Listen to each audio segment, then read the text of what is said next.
तुमचा ओम नमो भगवते वासुदेवाय ओम नमो भगवते वासुदेवाय ओम नमो भगवते वासुदेवाय ओम नमो भगवते वासुदेवाय ओम नमो भगवते वासुदेवाय ओम अज्ञानतिमिरन्धस्य ज्ञानाञ्जनशलाकया चक्षुरुन्मीलितं येन तस्मै श्रीगुरवे नमः श्रीचैतन्यमनोभीष्टं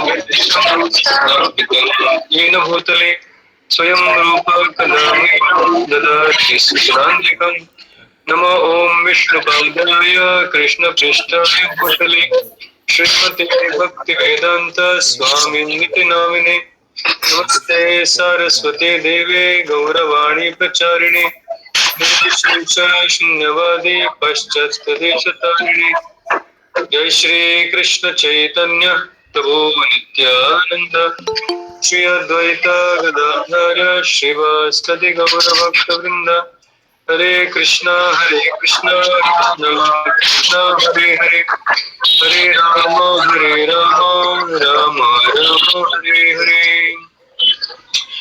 हरे कृष्ण। हरे कृष्ण। तो आज के इस सत्र में हम सभी भक्तों का स्वागत करते हैं।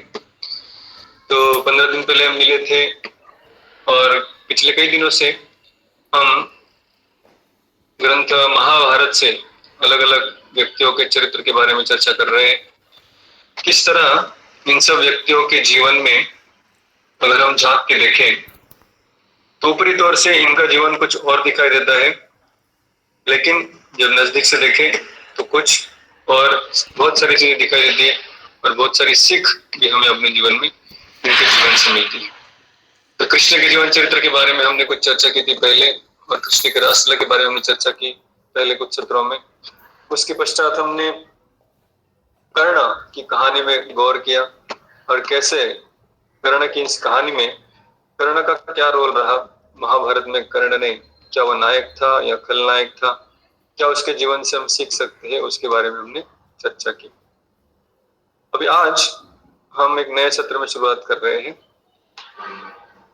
जहां पर हम महाभारत के जो बहुत ही प्रचलित कैरेक्टर है जिनका नाम है पितामह भीष्म, उनके बारे में चर्चा करेंगे और उनके जीवन से भी कुछ सीखने का प्रयत्न करेंगे।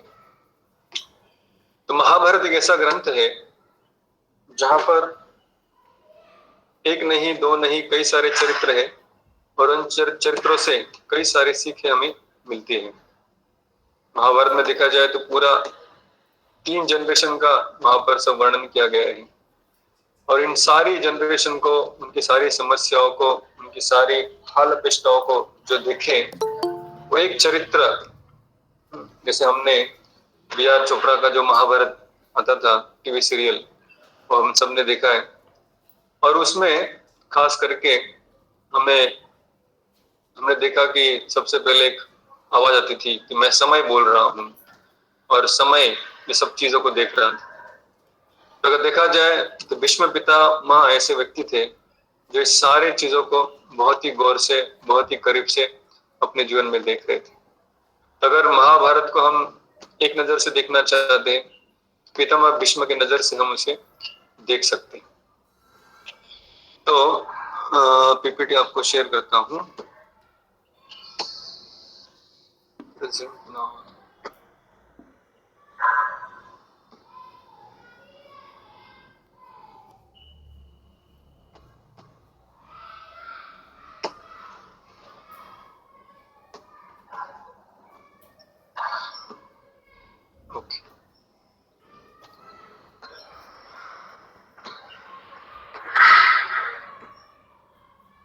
ओके, आप लोग को दिखाई दे रहा है? हरे कृष्णा। जी यस दिखाई दे रहा है। Okay okay. तो आज हम पितामह भीष्म के बारे में चर्चा करेंगे। सबसे पहले फर्स्ट हाफ में हम भीष्म पितामह के जीवन चरित्र से कुछ लीलाएं उनकी देखना चाहेंगे और उसके पश्चात उनकी जो शिक्षाएं हैं, उनकी जो सीख है हमारे लिए, हम सबके लिए, उसके बारे में चर्चा करेंगे। तो सबसे पहले हम सोचना चाहेंगे कि ये पितामह भीष्म, इनका पूर्व जन्म क्या था। पूर्व जन्म से हम फिर उनकी मृत्यु तक चर्चा करेंगे। तो पूर्व जन्म में एक बार, एक समय की बात है, जब वसु, जैसे हम सब जानते हैं कि देवता होते हैं, गंधर्व होते हैं, किन्नर होते हैं, वैसे ही देवताओं में, आदित्य के पुत्रों में वसु नाम के 7 महान व्यक्ति होते हैं। तो ये 7 वसु जो बहुत ही पराक्रमी थे, अपनी पत्नियों के साथ एक बार पृथ्वीलोक में घूम रहे थे। और पृथ्वीलोक में घूमते घूमते एक बार वो वशिष्ठ मुनि के आश्रम में आ पहुंचे। तो वशिष्ठ मुनि, ये रामायण महाभारत दोनों भी ग्रंथों में आते हैं, इतने चिरंजीवी है। और ये वशिष्ठ मुनि के पास एक बहुत ही विशेष गाय थी, जिसको हम कामधेनु कहते हैं। तो ये कामधेनु गाय वशिष्ठ मुनि की सारी इच्छाएं पूर्ण करती थी। और उस आश्रम में रहकर ऋषि मुनि सारे अन्य जो ऋषिगण थे, उनकी भी सारी समस्याएं, उनकी भूख, ये सब का कारण, ये सबका सोल्यूशन हो देते थे। तो सभी को खिलाने वाली, सारा ऐश्वर्य प्रकट करने वाली कामधेनु गाय वशिष्ठ मुनि के आश्रम में बांधी हुई थी। तो जब ये वसुगण अपनी पत्नियों के साथ वहां से गुजर रहे थे, तो एक पत्नी ने उनके आश्रम में जब झांक के देखा, उनको बहुत ही सुंदर दिखाई देने वाली गाय दिखी। तो स्वभावतः उसके प्रति आकर्षित होने के कारण तुरंत उसने अपने पति को कहा, जो सबसे बड़े वसु थे, जिनका नाम था द्यौ। द्यौ नामक जो वसु थे, उनको पत्नी ने कहा कि क्यों ना हम इस गाय को यहाँ से ले जाएं, ताकि ये गाय को मैं अपने साथ रखूंगी और हमारे सहेलियों की सारी इच्छाएं ये पूरी कर सकती है। सहेलियों के लिए उसने उस गाय की मांग की। तो जंगल में चलते चलते भी ये सब बड़े लोग थे, शॉपिंग करते थे, तो जो चीज पसंद आई तुरंत उठा ली। तो जो वसु ने कहा कि ठीक है, कोई बात नहीं, एक ऋषि मुनि को तो आश्रम में एक गाय ले लो, इसमें क्या बड़ी बात है। जाकर उन्होंने तुरंत वहां से वो गाय छोड़कर अपने साथ लेकर चले गए। वशिष्ठ मुनि जब जो स्नान करने के लिए गए थे, वो जब वापस आए, उन्होंने देखा यहाँ पर हमारी जो गाय थी वो यहाँ पर है नहीं। तो तुरंत उन्होंने अपनी योगिक शक्ति से, अपनी योग प्रभाव से उन्होंने ध्यान लगाया और देखा कि क्या हुआ है आश्रम में। मैं जब ये कहानी पढ़ रहा था महाभारत से, तब मैंने सोचा कि ये इतना बड़ा शक्ति है कि ऋषिगण अपने ध्यान से देख सकते थे कि ये क्या हो रहा है। मतलब ये लोगों को सीसीटीवी लगाने की जरूरत नहीं पड़ता था। और ध्यान में देख लिया कि वसु आए थे और ये देव नामक वसु था, जिन्होंने गाय को चुरा लिया और सारे वसु मेरी गाय लेकर चले गए। तो तुरंत उन्होंने अपने योग शक्ति से शाप उद्धृत किया और कहा कि ये वसु एक मानव की तरह व्यवहार कर रहे हैं, इसलिए इन सभी को इस पृथ्वी पर अवतार लेकर मनुष्य योनि में जीवन जीना पड़ेगा। हम सब लोग मनुष्य योनि में, तो हमें लगता है कि हम बहुत बड़ा अच्छा काम कर रहे हैं, बाकी सब प्राणियों से श्रेष्ठ है। लेकिन जो देवतागण है, जिसे हमने चर्चा की थी पहले, जब वो मनुष्य को देखते हैं तो उनको बड़ी दया आती है उनकी। या जो बड़े राजर्षि, महर्षि, ब्रह्मर्षि है, वो जब साधारण मनुष्य को देखते हैं तो उनको पता चलता है कि कितनी शक्तिहीन है, कितने मजबूर है। एक छोटा सा वायरस आ गया तो सब अपने अपने घर में बंद हो जाते हैं। तो ऐसे तो मनुष्य के पास कुछ शक्ति है ही नहीं, शक्तिहीन है, दुर्बल है। शाप के रूप में वो कहते हैं कि आपको मनुष्य जन्म मिलेगा। सारे वसु जो सुनते हैं कि मनुष्य जन्म मिलेगा, तो बड़े ही व्याकुल हो जाते हैं, शोकाकुल होते हैं और तुरंत वशिष्ठ मुनि के पास आकर उनसे माफी मांगने लगते हैं। तो वशिष्ठ मुनि जब उन देखते कि शरण आ गए हैं, पश्चाताप कर रहे हैं, तो कहते हैं कि ठीक है, मैं आप लोग को माफ करने के लिए तैयार हूं, लेकिन मेरा जो शाप है उसको तो वापस नहीं ले सकता। तो शाप को वापस लेने के लिए वो कहते हैं कि ठीक है, कम से कम आपका मनुष्य जन्म तो होगा ही, लेकिन जो 6 वसु है जिन्होंने पर्सनली जाकर इस गाय को नहीं चुराया, उनका उद्धार बहुत ही जल्दी हो जाएगा और उनका मानव जन्म में जो पनिशमेंट पीरियड है बहुत कम रहेगा। तुरंत वो लोग उद्धार होकर पहुंच जाएंगे वापस अपने स्थान पर स्वर्गलोक में। लेकिन जो देव नामक वसु है, उनका जल्दी उद्धार नहीं होगा। उन्हें बहुत सारी हाल अपेष्टाएं सहन करनी पड़ेगी, जो एक मनुष्य को इस मनुष्य लोक में सहन करनी पड़ती है। और फिर कुछ समय के पश्चात महाभारत में कथा आती है, बहुत ही शुरुआत में ही महाभारत के, शांतनु नाम के जो राजा थे, जो कौरवों के परिवार में आते हैं। तो शांतनु राजा एक दिन अपने युवा अवस्था में गंगा नदी के तट पर टहल रहे थे और टहलते टहलते उनको एक बहुत ही सुंदर युवती का दर्शन हुआ। तो उन्होंने उनसे परिचय पूछा, उनसे बात किया और उन्हें प्रस्ताव रखा कि मैं यहाँ का भारतवर्ष का राजा हूँ, तो क्या आप मुझसे विवाह करेंगे? तो उसने कहा कि ठीक है, आपने जो प्रस्ताव रखा है उसको तो मैं मान्य करती हूँ, लेकिन मेरी कुछ शर्तें हैं। तब वो स्त्री ने कहा, जो अप्सरा स्वरूप दिख रही थी, उन्होंने कहा कि मैं आपके साथ विवाह करूंगी, लेकिन शर्त ये है कि भविष्य में मैं कभी भी कुछ कार्य करूं, मुझे रोकने का नहीं, मुझे टोकने का नहीं, मुझे कुछ उसके कारण पूछने का नहीं। तो अभी ये जो शांतनु थे, उनके सामने तो ये बहुत ही सामने सामने ऐसा वर वधु ने मांग लिया था। लेकिन हम सब जानते हैं कि वधु जब शादी करती है तो ये वर उसमें अलिखित लिखित होता है, बिना मांगे भी ये वर देना ही पड़ता है। जैसे एक बार एक व्यक्ति बोल रहे थे कि अगर कोई व्यक्ति अपनी जब गलती होती है और सामने वाले को अपनी गलती के लिए सॉरी बोल देता है, तो उसको मनुष्य कहते हैं या जेंटलमैन कहते हैं। लेकिन अगर कोई व्यक्ति अपनी गलती नहीं है और फिर भी सॉरी बोल रहा है, उसे क्या कहते हैं? उसे पति कहते हैं। क्योंकि पति मतलब इसको अपनी पत्नी की सारी गलतियां माफ करनी होती है, क्योंकि संसार में एक साथ चलना है आगे, और अपनी गलती नहीं भी हो तो गलती माननी पड़ती है। तो शांतनु देव ने यहाँ पर गंगा देवी को, जो एक अप्सरा के रूप में वहां पर घूम रहे थे, उनको वचन दिया कि ठीक है भाई, पत्नी अपने मन से काम कर सकती, मैं नहीं रोकूंगा, नहीं टोकूंगा, ज्यादा से तो क्या करेगी, हर्ट करेगी, कुछ मांगेगी, इतना ही करेगी, कोई बात नहीं। शादी हो जाता है और उनसे उनको पुत्र प्राप्त होने लगते। तो जैसे जैसे उनको पुत्र प्राप्त होते, पहला पुत्र प्राप्त होता है, और तुरंत वो गंगा देवी, जो कि एक अप्सरा के रूप में है, वो तुरंत गंगा के तट पर आती है और अपने पहले पुत्रों का हाथ पकड़कर उसके गंगा में डुबा देती है। जब गंगा में उसे डुबा देती है तो शांतनु दौड़े दौड़े आते हैं, अरे क्या कर रही हो, अपने ही पुत्रों को इस तरह से मार रही हो, इतनी घृणास्पद तुम स्त्री हो। तो बोलना चाहते थे लेकिन बोल नहीं पाते। क्यों? क्योंकि वरदान दिया था, वचन दिया था कि रोकूंगा नहीं, टोकूंगा नहीं। दूसरा बच्चा, तीसरा बच्चा, चौथा बच्चा, 6 बच्चे वो पानी में डुबा देते। 7वां भी पुत्र प्राप्त होता है, सारे पुत्र होते हैं, 7वां पुत्र प्राप्त होता है। उसे भी लेकर जब गंगा में डुबाने के लिए जाती है, तब शांतनु महाराज से रहा नहीं जाता। फिर वो कहते हैं, क्यों तुम ये सब कर रही हो, क्या तुम्हारी इच्छा है, रुक जाओ, ऐसे मत करो। तो गंगा देवी रुक जाती है, तो इस 7वें पुत्र को गंगा में नहीं बहाती और शांतनु महाराज की कहती है कि मैं वास्तव में गंगा देवी हूँ। तब तक वो अपना आइडेंटिटी रिवील नहीं करते, मैं गंगा देवी हूँ। और ये जो 7 पुत्र हमारे हुए थे, ये जो 7 वसु है, जिनको वशिष्ठ मुनि ने शाप दिया, तो 6 वसुओं का तो जल्दी उद्धार हो गया क्योंकि उन्होंने माफी मांगी थी। लेकिन जो सबसे बड़ा अपराधी थे वो अभी ये 7वां है। तो अभी आपने मुझे रोका, तो हमारे जो शादी का कॉन्ट्रैक्ट था वो आपने ब्रेक कर दिया, इसलिए अभी मैं आपके साथ नहीं रह सकती। अभी मैं यहाँ से जा रही हूँ और इस मेरे पुत्र को भी साथ में लेके जा रही हूँ।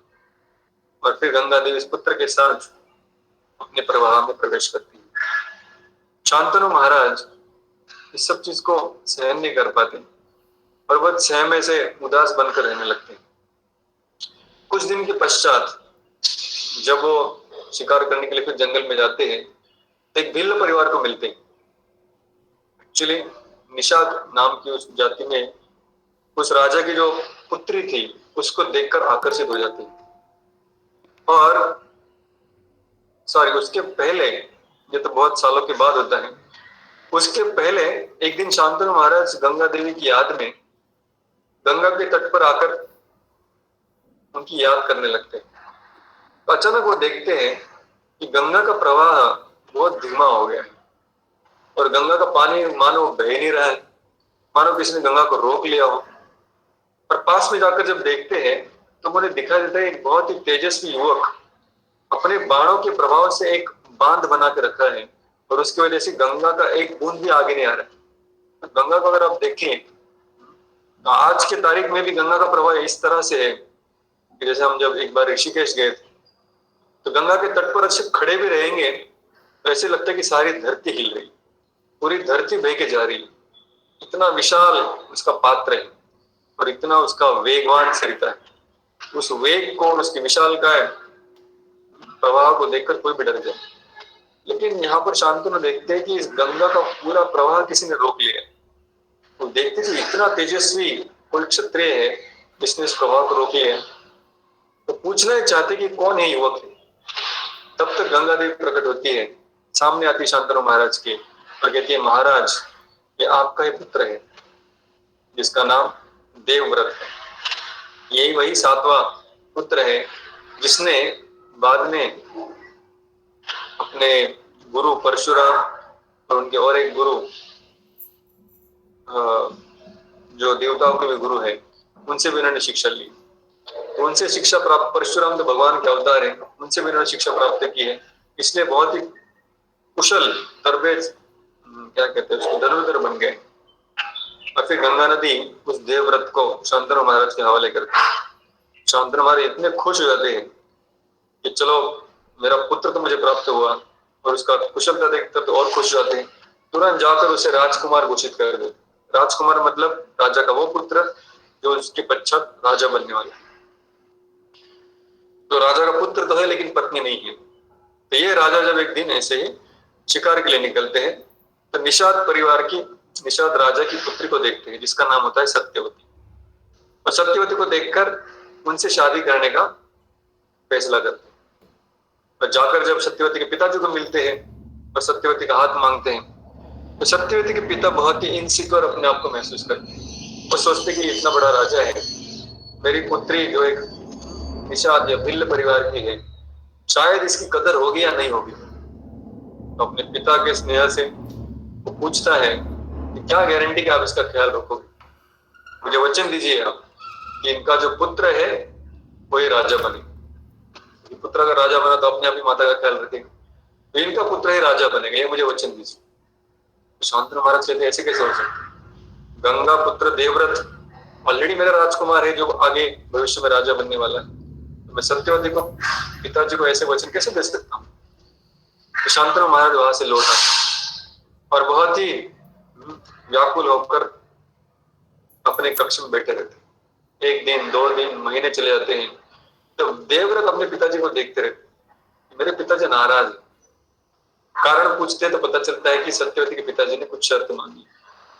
तो विष्णु पितामह तब तक देवव्रत जो है वो समझ जाते हैं कि यहाँ पर बात क्या है। तो देवव्रत खुद उस निषाद राज को आकर मिलते हैं और कहते हैं कि मैं उनके पहले पत्नी का बेटा हूँ, मैं आपको वचन देता हूँ कि मैं राजगद्दी पर नहीं बैठूंगा, मेरे पिताजी का दुख दूर कीजिए, उनकी आपकी पुत्री मेरी माता बनकर शंकर महाराज से विवाह करी। तो देवव्रत जब ऐसे वचन देता है तो निषाद राजा खुश तो हो जाता है, लेकिन सॉरी मला मराठीत बोलायला पाहिजे का, सवय लागली हिंदीमध्ये बोलायची, तर ठीक आहे तरी पुढे मराठीत बोल सॉरी. तर निषाद राजा खुश होतो की ठीक आहे देवव्रत तर तयार आहे कमीत कमी, पण निषाद राजा सांगतो की ठीक आहे तू राजा बनायला तयार नाही, पण कमीत तुझा जो पुत्र आहे त्याने जर सत्यवतीच्या मुलावर आक्रमण केलं, त्याला ठार मारलं आणि तो राजा बनला तर फक्त तू प्रतिज्ञा घेऊन की मी राजा बनणार नाही, पुरेसं नाहीये, तुझे पुत्र पण राजा बनू शकतात, तेव्हा मी कसं करावं. तेव्हा मग हा देवव्रत तिथे भीषण प्रतिज्ञा घेतो, ज्यामुळे त्याचं नाव देवव्रत पासून भीष्म बनतं. आणि तो प्रतिज्ञा घेतो की सगळ्या देवतांना, सगळ्या गंधर्व, वसूज, सगळे आदित्य, चंद्र, सूर्य, दिवस, रात्र या सगळ्यांची साक्षी मानून मी प्रतिज्ञा घेतो की हा देवव्रत आयुष्यामध्ये कधीही विवाह करणार नाही, त्याला पुत्र प्राप्ती होणार नाही आणि त्यामुळे हा कधीही राजा बनणार नाही, आणि जो कोणी राजा बनेल या सिंहासनावर जो कोणी बसेल त्याचा फक्त दास बनून नेहमी त्याची आयुष्यभर सेवा करेल असं म्हणतो. प्रतिज्ञा घेतो, निषादराज खुश होतो आणि मग सत्यवती शांतनूची पत्नी बनते. आणि या प्रतिज्ञेमुळे मग भीष्माला वरदान मिळतं. जेव्हा तो आपल्या वडिलांकडे पोहोचतो आणि सांगतो की ह्या प्रकारे मी प्रतिज्ञा घेतली आहे, तेव्हा त्याचे वडील त्याचा हा त्याग बघून इतके खुश होतात आणि वडिलांच्या हृदयातून आशीर्वाद निघतो की हे भीष्म, हे देवव्रत, तुला मी वरदान देतो की तुला इच्छा मृत्यू प्राप्त होईल.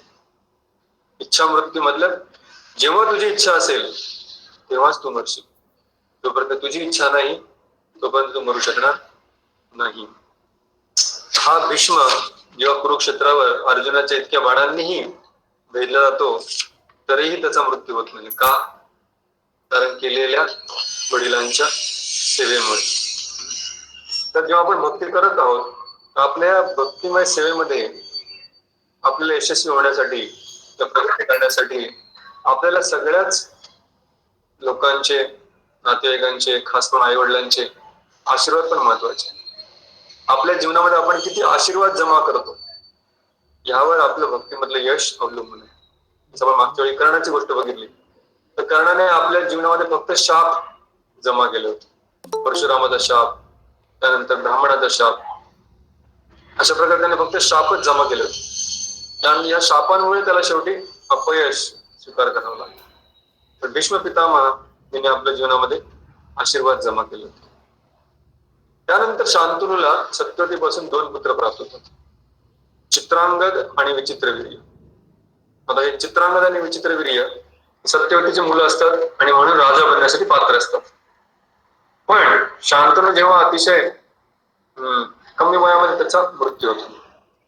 जोपर्यंत चित्रांगद जो मोठा भाऊ आहे तो अजून वयात पण आलेला नाही तोपर्यंत वडिलांचा मृत्यू होतो आणि मग या छोट्याशा चित्रांगदाला राजसिंहासनावर बसवण्यात येते. पण काही वेळातच चित्रांगदाचाही मृत्यू होतो. उरतो फक्त विचित्रवीर्य, तोही अजून वयात नसतो. काही दिवसांनी तो वयात येतो, तो युवक बनतो. भीष्म स्वतः तयारी करतात की या विचित्रवीर्याचे आता लग्न करणं गरजेचं आहे कारण याचेच पुत्र शेवटी राजा बनणार आहे. आणि म्हणून विचित्रवीर्यासाठी योग्य वधू कोण असेल असे भीष्मदेव विचार करतात. तेव्हा त्यांच्या लक्षात येतं की काशी नरेश, काशी राजाचे 3 पुत्री आहेत, अंबा, अंबिका आणि अंबालिका. त्यांचे मला काही फोटो भेटले नाही, पण ह्या ज्या 3 पुत्री आहेत या कौरवांच्या किंवा हस्तिनापूरच्या राणी बनण्यासाठी पात्र आहेत. आणि मग त्याच वेळी काशीराज आपल्या कन्यांचे विवाह करण्यासाठी स्वयंवर ची घोषणा करतात.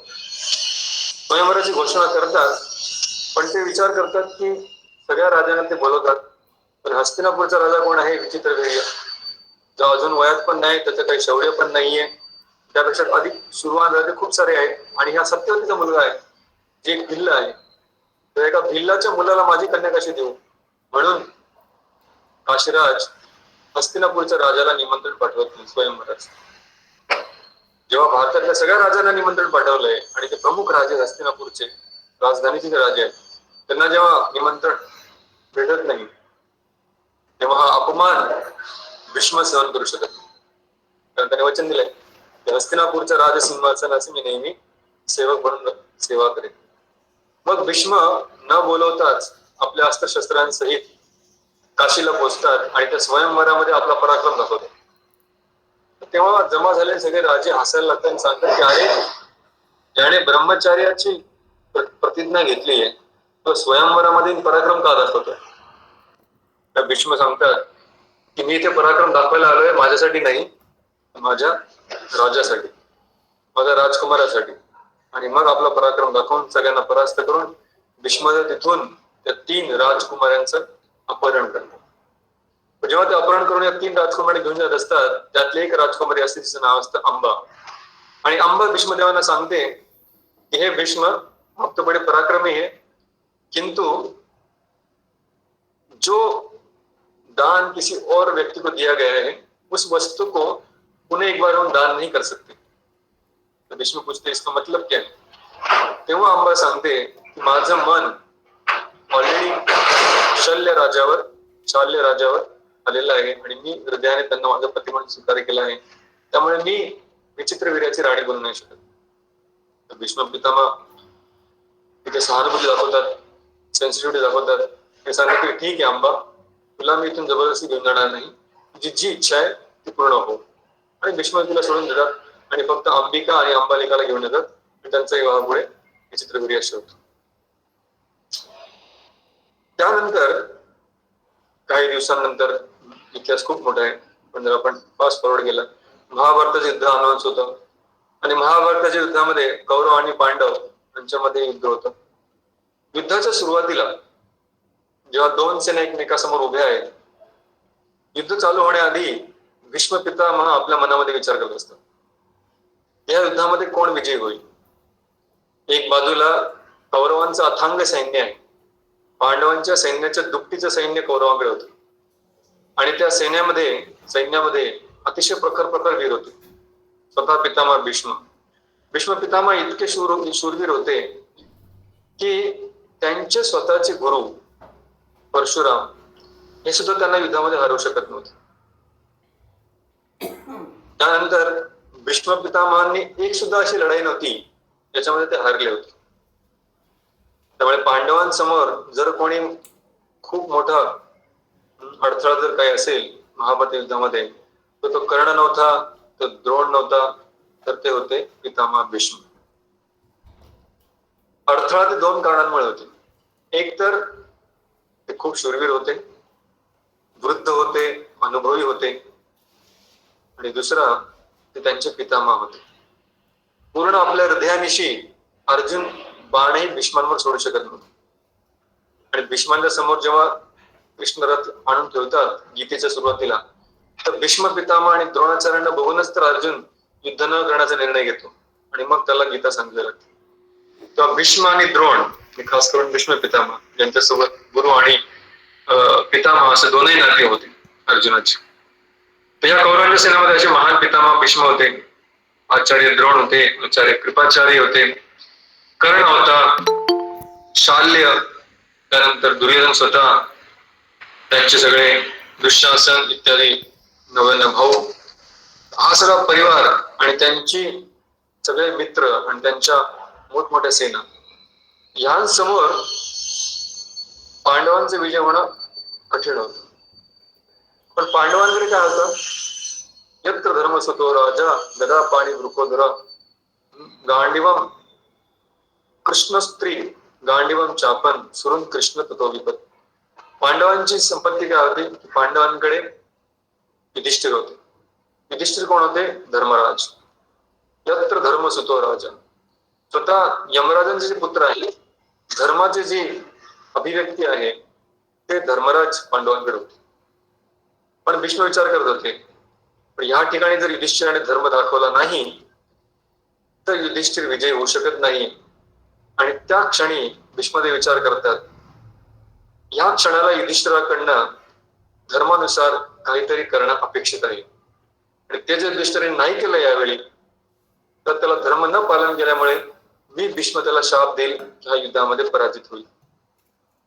त्याच वेळी युधिष्ठिर आपल्या रथातनं खाली उतरतात आणि पांडवांच्या सेनामध्ये निघून सरळ कौरवांच्या सेनेकडे चालू लागतात पायी. सगळी कौरव सेना बघू लागते, हे काय होतंय, युद्ध करण्याच्या ऐवजी हा युधिष्ठिर समोरूनच चालत आहे. कौरव लोक विचार करतात की युद्धासाठी घाबरलाय की काय, आणि हा स्वतःहून शरणागत तर येत नाही, असं म्हणून सगळेजण विचार करत असतात. पण तोपर्यंत युधिष्ठिर महाराज सरळ जाऊन भीष्म पितामहांच्या रथाजवळ जातात आणि भीष्म पितामहांच्या चरणावर आपलं मस्तक ठेवतात आणि सांगतात की हे पितामह आशीर्वाद द्या. पितामह भीष्म खुश होतात. युधिष्ठिराकडनं जो धर्म अपेक्षित होता तो त्याने केलाय आणि हे भीष्म पितामह तेव्हा युधिष्ठिर महाराजांना आशीर्वाद देतात, विजयी भव. विजयी भव पण कोणाच्या विरुद्ध, माझ्या विरुद्ध. त्या दिवशी पहिल्या दिवशी सेनापती कोण होते, भीष्म होते आणि सेनापती, शत्रू सेनेचा सेनापती युधिष्ठिर महाराजांना आशीर्वाद देतात, काय, विजयी भव. भीष्मदेव आपल्या या कृत्यातून काय दर्शवत आहेत की भलेही याला मी हा व्यक्ती जो आहे तो भले माझ्या शत्रू पक्षामध्ये आहे, पण जर तो बरोबर वागत असेल तर त्याला आशीर्वाद देणं, त्याला शुभेच्छा देणं हे माझं कर्तव्य आहे. भलेही त्याच्या शुभेच्छांमध्ये माझा पराजय घडलेला असेल, पण माझा पराजय झाला तरी चालेल, मला मृत्यू स्वीकारावा लागला तरी चालेल, पण जो धर्मानुसार वागत आहे त्याचा विजय होणं आवश्यक आहे. कारण माझा मृत्यू आणि माझ्या पराजय यामुळे मला त्रास होऊ शकतो, पण समाजाला काही त्रास होणार नाही. समाजामध्ये जेव्हा धर्म टिकेल, जेव्हा धर्म विजयी होईल, तेव्हा समाजाला आणि देशाला फायदा आहे.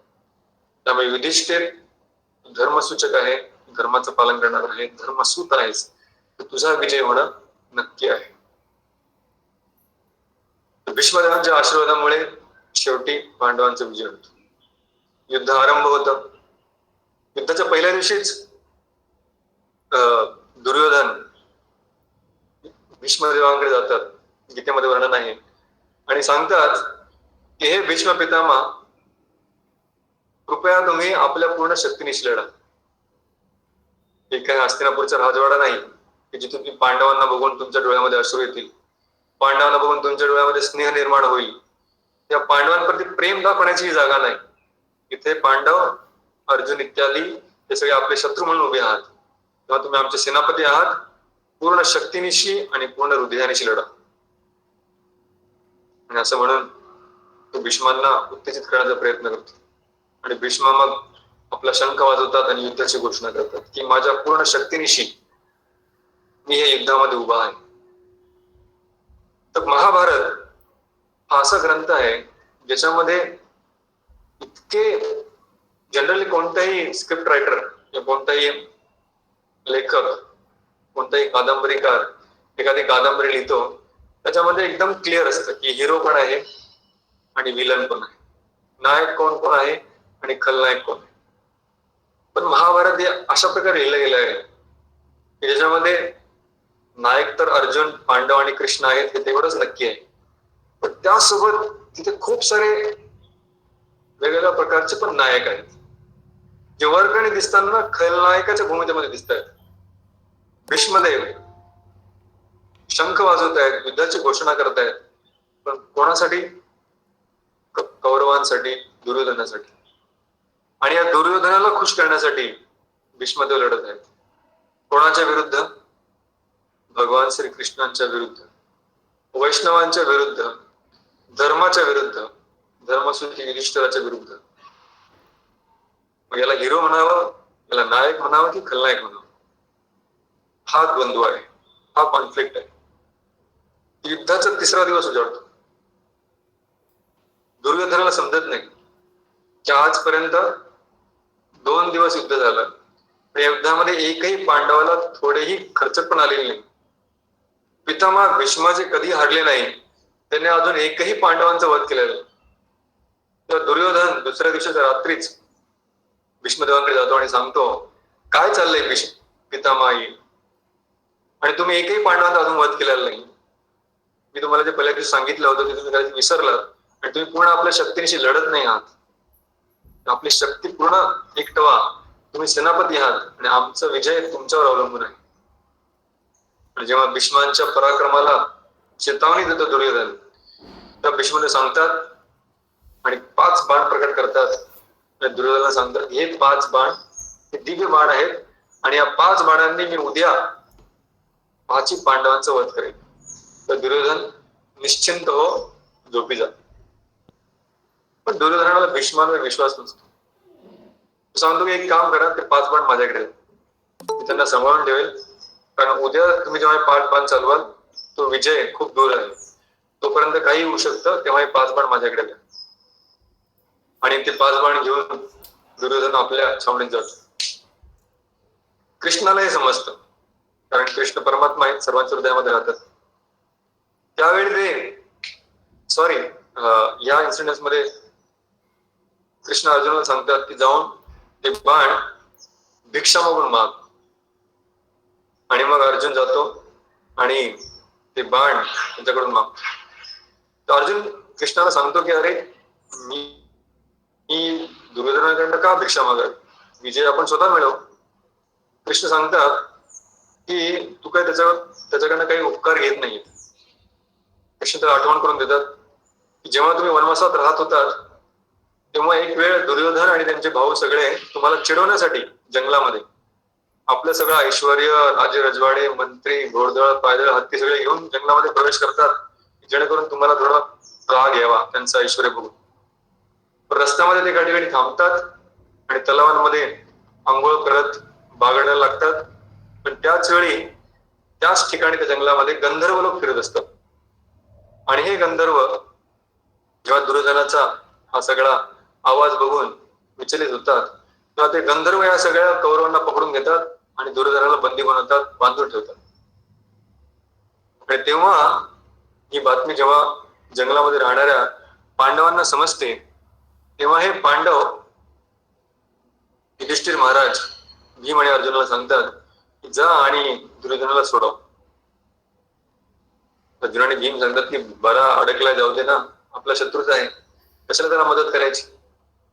युधिष्ठिर महाराज तेव्हा सांगतात की नाही, पण जेव्हा घरामध्ये आपलं भांडण चालत असेल, 100विरुद्ध 5 लढत असतील, पण जेव्हा आपल्याला बाहेरून आक्रमण होतं तेव्हा आपण 105 आहोत.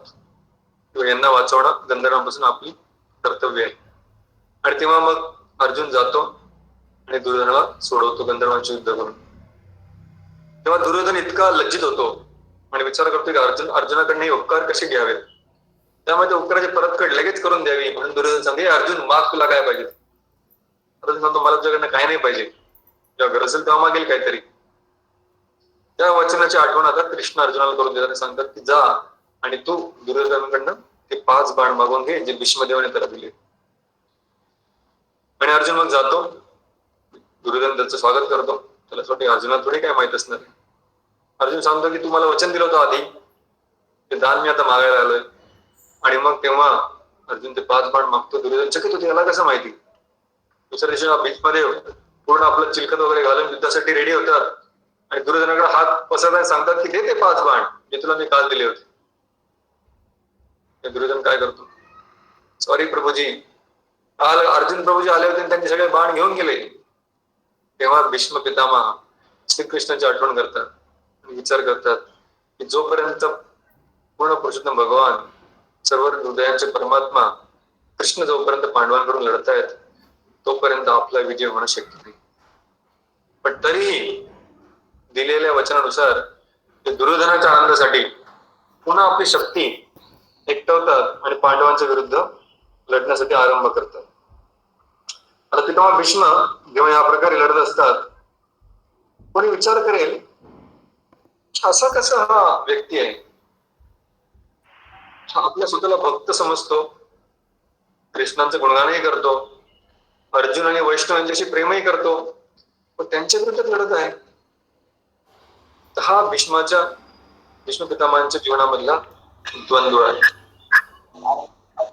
खूप वेळा जेव्हा आपण भक्तीमध्ये येतो तर आपण विचार करतो की आता जीवनामध्ये काही समस्या राहणार नाही, आता कोणतेही द्वंद्व उडणार नाही, बस एक भगवान श्रीकृष्ण, एक कर्तव्य कृष्ण सेवा, एक मंत्र हरे कृष्ण महामंत्र, ठीक आहे नाही, एकच परिवार वैष्णव परिवार, बस सगळं काय आता एकच आहे. आता द्वंद्व कशात, आता जीवन एकदम हायवे, आता एकदम फास्ट पळणार. पण हा जो 7वा वसू आहे, त्याला शाप काय मिळालाय की तू एक मनुष्याचं जीवन तुला जगावं लागेल आणि मनुष्याच्या जीवनामध्ये जे काही होतं ते सगळं तुला भोगावं लागेल. तर भीष्म पितामहांच्या जीवनामध्ये आपल्याला समजून येतं की मनुष्य जीवन जे आहे ते नेहमी द्वंद्वांनी भरलेलं राहणार आहे. अतिशय महत्वाचा मुद्दा आहे. कधीही आपल्या जीवनामध्ये असं होणार नाही की फक्त आपल्याला खरं काय आणि खोटं काय, चांगलं काय आणि वाईट काय, योग्य काय अयोग्य काय, धर्म काय आणि अधर्म काय, फक्त या दोघांमधलंच निवड करावी लागणार नाही. पण ही निवड हळूहळू अतिशय क्लिष्ट बनत जाणार आहे. तसं एक दिवस एक ट्रेन ड्रायव्हर, ट्रेन ऑपरेटर, मोटरमॅन, हे आमच्या एका प्रभूजींचे मित्र आहेत. एक दिवस खूप वेळा ट्रेन मध्ये प्रवास करत करत करत एकदा त्यांना त्या मोटरमॅन सांगितले, प्रभूजी एकदा या ना माझ्यासोबत ट्रॅव्हलिंग करा तुम्ही, समोरच्या कॅबिन मध्ये बसा ड्रायव्हरच्या. तर ते प्रभूजी ब्रह्मचारी ते बसले त्यांच्यासोबत त्या कॅबिन मध्ये आणि आपला ट्रेन चालायला लागला. आणि तो म्हणाला की मी ही ट्रेन चालवतोय तर मी खूप पापी व्यक्ती आहे, तर तुम्ही माझी प्रार्थना करा. काय तुम्ही चांगला जॉब करतायत, चांगली भक्ती करतायत, पाप कसलं. नाही मी खूप पापी आहे. का तू पापी आहे. म्हणजे प्रभूजी आजपर्यंत मी 100 लोकांच्या मृत्यूचं कारण बनलोय, कमीत कमी 100. म्हटले कसं काय. म्हणजे ट्रेन चालवता चालता कमीत कमी 100 जिवंत लोकांना मी या ट्रेन खाली तुडवले. म्हणाले बापरे, पण हे झालं कसं? तेव्हा तो म्हणाला की रोज जेव्हा ही ट्रेन चालवतो मी, कित्येक लोक असतात, काही काही लोक असे असतात मूर्ख की जे आपल्या जीवनाला कंटाळून या रेल्वे ट्रॅकवरून झोपतात सुसाईड करण्यासाठी. रात्रीची वेळ असते आणि किती लोक असे मरतात. काही लोक आपल्या स्वतःच्या जीवनामध्ये आपल्या टेन्शन मध्ये इतकी गुंग असतात की रेल्वे ट्रॅक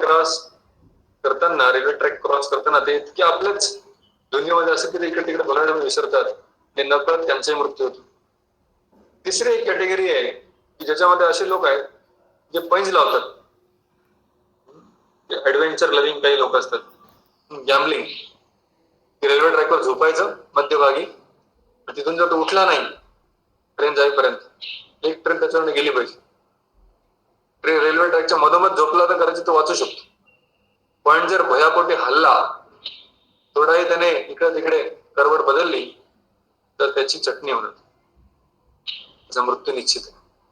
असे पण काही लोक असतात की जे मूर्खपणाने 100, 200, 1000 रुपयासाठी पैंज लावतात, नंतर रेल्वे ट्रॅकवर झोपतात. काही लोक वाचतात, मोस्ट ऑफ द लोक आपला मृत्यू स्वीकारतात. असे कमीत कमी 100 लोक तर माझ्या या ट्रेन खाली उडवले. पण तो म्हणाला, एक दिवस प्रभूजी, मी जेव्हा ट्रेन चालवत होतो त्यावेळी झालं काय की मी बघतोय की ट्रेन चालते आणि समोर ट्रॅकवर दूर 7 लहान मुलं त्या ट्रॅकवर खेळत आहेत. मग काय केलं तू? करणार काय, माझ्याकडे काही ऑप्शनच नव्हता. ट्रेनला अचानक ब्रेक लावू शकत नाही. त्या मुलांना हॉर्न वाजवते पण तरी ते जात नाही बाजूला, त्यांना समजत नाही ते काय करतात, ते कुठे खेळत आहेत. त्यावेळी मला दिसलं की एक दुसरा पर्यायी ट्रॅक आहे. जंक्शन आहे म्हणून तिथे पर्यायी ट्रॅक होता. मी माझा ट्रॅक चेंज करू शकत होतो, पण जो दुसरा ट्रॅक आहे तो ट्रॅक इलिगल ट्रॅक होता, कारण त्या ट्रॅकवर पुढे जाईल तर पुढे काय समस्या ते मला माहित नाही. पण मी जेव्हा निर्णय घेतला की चला त्या ट्रॅकवर आपण जाऊया, तेव्हा मला दिसलं की त्या ट्रॅकवर पण 2 मुलं बसलेले जो हा सगळा खेळ बघत आहेत. आता माझ्याकडे फक्त 2च ऑप्शन आहेत, की 7 मुलांना मारायचं की 2 मुलांना मारायचं. तर माझ्याकडे जीवनामध्ये कधी असे ऑप्शन आले नाही चांगलं काय आणि वाईट काय. माझ्याकडे असे ऑप्शन होते, दोन्ही पण वाईट आहे. या 7 मुलांना मारणं पण वाईट आहे, या 2 मुलांना मारणं पण वाईट आहे. कोणतं जास्त वाईट आहे, कोणतं कमी वाईट आहे, फक्त या दोघांमधली चॉईस उरली वाईट. त्याहून दुसरी काही चॉईस उरली नाही. ते सांगत होते की आपल्या जीवनामध्ये, खास करून मनुष्य जीवनामध्ये, खास करून कलियुगामध्ये आपल्याकडे खूप जास्त स्वातंत्र्य नाही. आपल्याला काही गोष्टी समाजामध्ये राहताना, खास करून गृहस्थ जीवनामध्ये, जॉब करताना कित्येक साऱ्या लोकांची अशी सेवा करावी लागते की जे आपल्याला माहिती की ते वाईट लोक आहेत, किंवा जो पैसा येत आहे तो वाईट मार्गाने येत आहे. किती वेळा लोक प्रश्न विचारतात, तो आमचा जो बॉस आहे तो मांसाहारी आहे, त्याचे पैसे आम्ही घेऊन भगवंताच्या सेवेमध्ये लावू शकतो का? किंवा आमचा जो बॉस आहे त्याची स्वतःची दुसरी पण एक कंपनी आहे जी स्लॉटर हाऊसला कनेक्टेड आहे, आणि त्याने इतक्या साऱ्या प्राण्यांची हत्या केली, त्याचेच पैसे आम्ही घेतो, त्याच्यात पाप लागेल का? तर कलियुगामध्ये किंवा एक मनुष्यासाठी जेव्हा आपण जीवन जगतोय तेव्हा नेहमी आपण एकदम आदर्श पद्धतीत, आदर्श सिच्युएशनची अपेक्षा करत असतो. माझी परिस्थिती एकदम आदर्श होईल, या जीवनामध्ये तसं काही नसतं. ठीक आहे, एकदम आदर्श परिस्थिती माझ्यासमोर निर्माण होईल असे कधीही होणार नाही. भीष्माची कहाणी जी आहे ती अतिशय एक्स्ट्रीम आहे, म्हणजे टोकाची भूमिका आहे, पण त्यातनं आपल्याला ते एक गोष्ट इथे शिकवून जाते की आपल्या जीवनामध्ये कधीच सगळ्या गोष्टी एकदम नीट झाल्यात असं कधीही होणार नाही, आणि तशी अपेक्षा पण करू नये. जर आपण त्या अपेक्षेने जगत राहिलो तर आपल्या आजूबाजूला चांगल्या गोष्टी घडत आहे त्यांना आपण अप्रिशिएट नाही करू शकणार. पण त्याच्यामुळे जी छोटी मोठी चूक आहे, छोटी मोठी जी अयोग्य गोष्ट आहे ती आपण नेहमी बघत राहतो, कारण का की आपण एक खोट्या अपेक्षेमध्ये, खोट्या जगामध्ये जगण्याचा प्रयत्न करतो. कधी कधी लोक प्रश्न विचारतात, प्रभूजी आमच्या घरातले व्यक्ती आहेत, चांगले आहेत, धर्माचं पालन करतात, देवाची पूजा करतात, अगरबत्ती लावतात, पण जप करत नाही. खूप मी त्यांना सांगितलं, आमचे भांडणं होतात, आता आमची इतकी भांडणं झाले की आता आम्ही एकत्र राहू शकत नाही. काय कारण आहे की ते जप करत नाही. ठीक आहे ना, काही दिवसांपूर्वी आपण पण जप करत नव्हतो, त्यासाठी आपल्याला थोडी कोणी आपला त्याग केला होता, नाही. तर कोणी जप करत नाही, जप करतोय पण कांदा लसूण जोडला नाही, कांदा लसूण पण जोडलाय पण अजूनही मांस खातो. अरे या जगामध्ये ऑलरेडी पाप इतकं आहे की त्या मानाने आपलं जे जीवन आहे ते खूप भगवतपर आहे. पण जेव्हा आपण लोकांच्या चुकांना, त्यांच्या अयोग्यतेला सुरुवातीला कमीत कमी स्वीकारण्याचा प्रयत्न करू. कधी कधी लोक विचार करतात की नाही माझी परिस्थिती इतकी वाईट आहे ना प्रभूजी, मी भक्ती करूच शकत नाही, तर माझा जॉब असा आहे, मी इतका बिझी असतो, माझ्या घरातले सपोर्ट करत नाही. भीष्माची कहाणी त्याच्यामध्ये खूप मोठा एक लेसन देतात.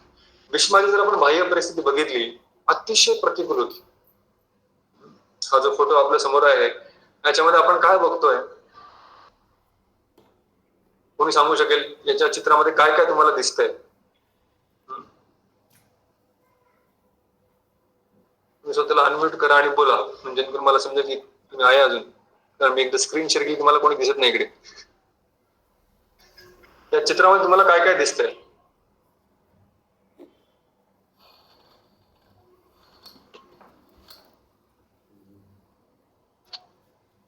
तरी बोल. हरी बोल. हा तुम्ही चालू करा म्हणजे इकडे भीष्म पितामहाला अनेक बाण लागलेत आणि ते एक गोष्ट एकच गोष्ट सांगा, एकच सांगा, अजून कोण सांगितलं?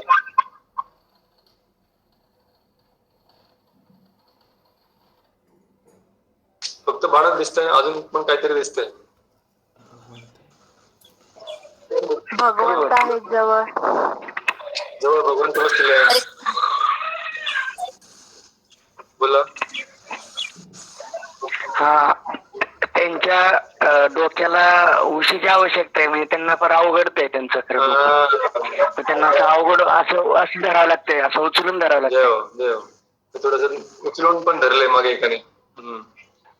एक दोन बाण पण मारले अर्जुनाने पहिले, तेव्हा त्यांची उशी बनली. बरोबर. आणखी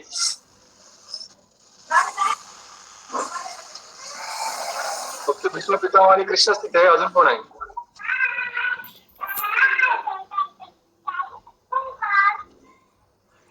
युधिष्ठिर पण आहेत. हरे कृष्णा प्रभू. हा युधिष्ठिर पण आहे. युधिष्ठिर पण समोर बसलेला आहे.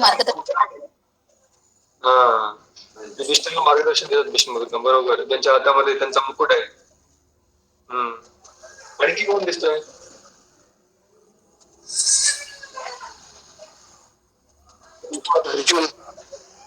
अर्जुन पण अजून दिसतात म्हणजे आमचे सगळे 5 पांडव तिथे आहेत. बरोबर. इथे तुम्हाला अजून मागे दिसेल गाडीवाले ऋषीमुनी पण आहेत. तर जेव्हा भीष्म पितामह आपलं शरीर त्याग करत होते त्यावेळी इथे आपण हा सीन बघत आहोत की पांडव तिथे आलेत, कृष्ण पण स्वतः तिथे आलेत आणि भीष्म पितामह स्वतः मात्र फार फार फार वेदनेमध्ये आहेत. इकडे जसं तुम्ही सांगितलं की एवढे हजारो बाण त्यांच्या शरीरामध्ये घुसून खाली गेलेत. बाणों की शय्या पे लेटे हुए. आपल्याला एखादी सुई टोचते, डॉक्टर आपलं रक्त काढतो टेस्टिंग साठी, किती आपण आई वडील सगळ्यांना आठवण काढतो, किंवा आपल्याला पायामध्ये काटा घुसतो, आपल्याला सगळं लक्ष त्या काट्याकडे जातं, सगळं शरीर आता त्या एका होलाकडे आकर्षित झालेलं आहे. हे काही काटा नाही किंवा सुईचं शार्प केलेलं निडल नाही, सॅनिटाईज केलेली, पण हे काय आहेत अर्जुनाचे लोखंडाचे मोठे मोठे बाण आहेत. म्हणजे फक्त टोचले नाहीत, फक्त रक्ताने काढले नाहीत, तर पूर्ण शरीराला आरपार करून गेलेत. आणि एक नाही असं म्हणतात की त्यांच्या अंगावर अशी एक जागा उरली नव्हती की जिथे आता बाण मारू शकत नाही. तेव्हा अर्जुन थांबला. तर हे भीष्म पितामहांची जर परिस्थिती आपण बघितली, यापेक्षा काही बिकट परिस्थिती असू शकते का? यापेक्षा कोणाची परिस्थिती बिकट असू शकत नाही. यापेक्षा कोणाला आपल्या जीवनामध्ये याच्यापेक्षा जास्त दुःख असूच शकत नाही. पण भीष्म पितामह इथे रडताना दिसत नाही. त्यांच्या डोळ्यामध्ये दुःख आहे, पण ते शोक करत नाही. ते काय करतायत? युधिष्ठिर महाराजांना उपदेश देत आहेत. तर याच्यातनं आपल्याला काय समजायला येतं की भीष्म पितामहाने आता ते काय करतात? युधिष्ठिर महाराजांना शिकवत आहेत. काय शिकवत आहेत? धर्माची शिकवण देत आहेत. युधिष्ठिर महाराजांची सेवा करत आहेत त्यांना शिकवून. का? कारण आता या हस्तिनापूरच्या गादीवर बसलेला सम्राट कोण आहे? युधिष्ठिर आहे. भीष्म पितामह बाण लागण्याच्या आधी सम्राट होता धृतराष्ट्र, राजकुमार होता दुर्योधन. तोपर्यंत पितामह भीष्म दुर्योधनाकडे लढले. पण आता राजा युधिष्ठिर झाला आहे आणि आता ह्या राजाला पण ते सेवा करायला तयार आहे.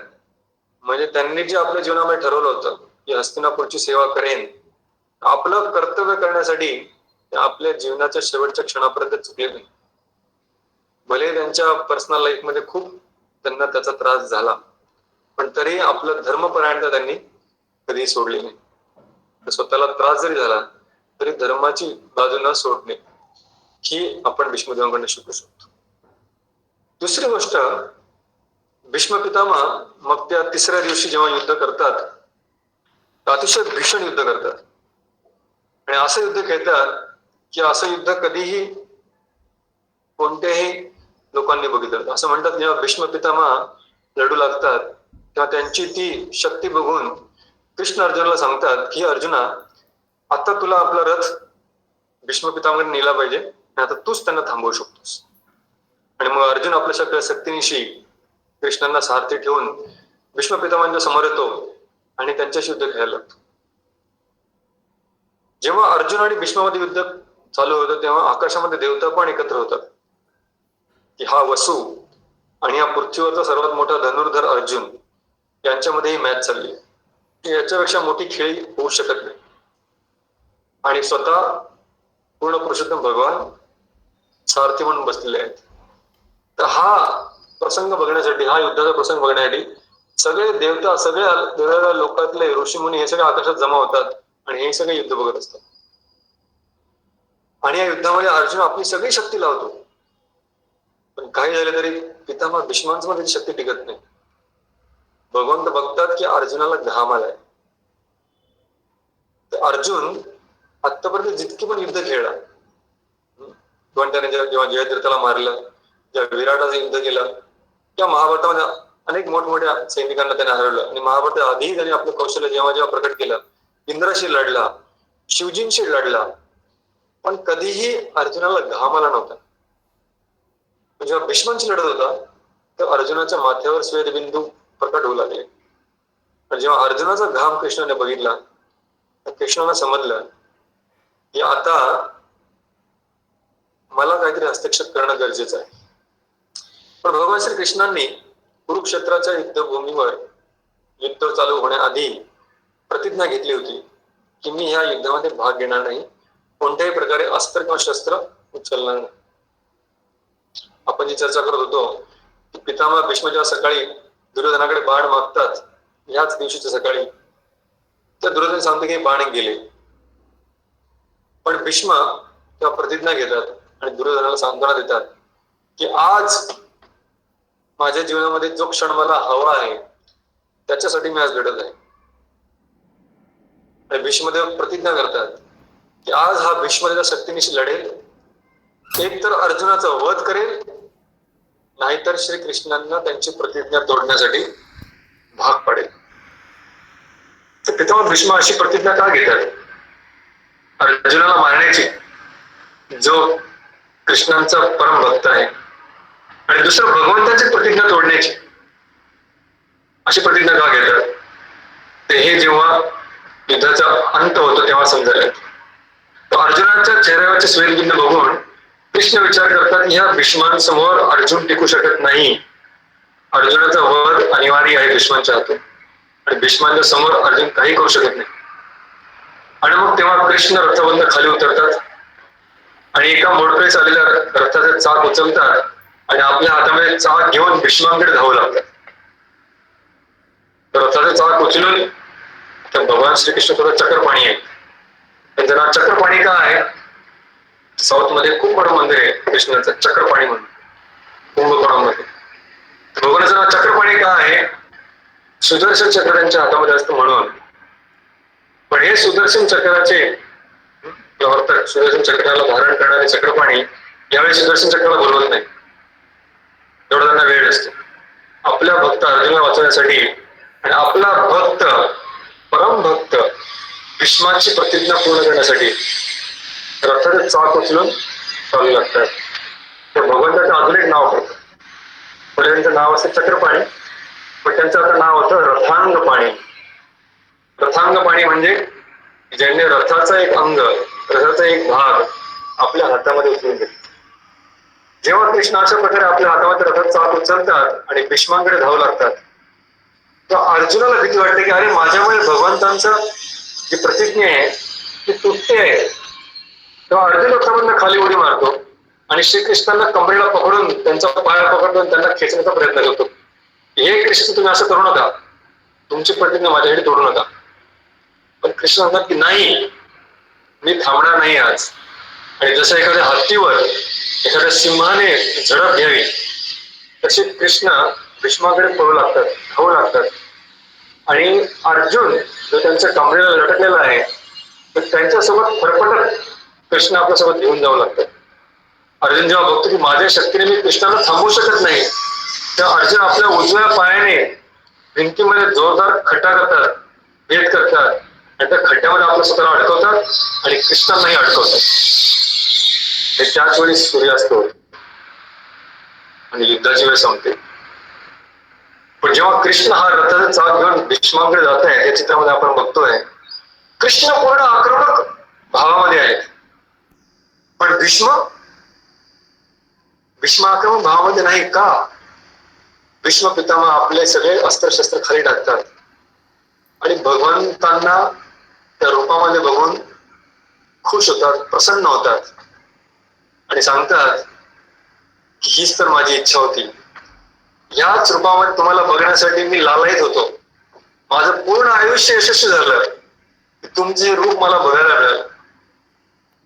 भीष्म पितामह आपल्या हृदयामध्ये भगवंतांचे खूप महान भक्त आहेत, वैष्णव आहेत.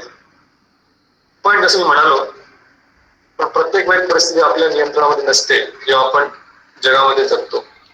भीष्म पितामहांच्या पण जीवनामध्ये सगळ्या परिस्थिती त्यांच्या नियंत्रणामध्ये नव्हत्या. पण जीवनामध्ये आपल्या परिस्थितीमध्ये जगत असताना आपल्या मनामध्ये भाव काय असावा याचं नियंत्रण नेहमी आपल्याकडे असतं.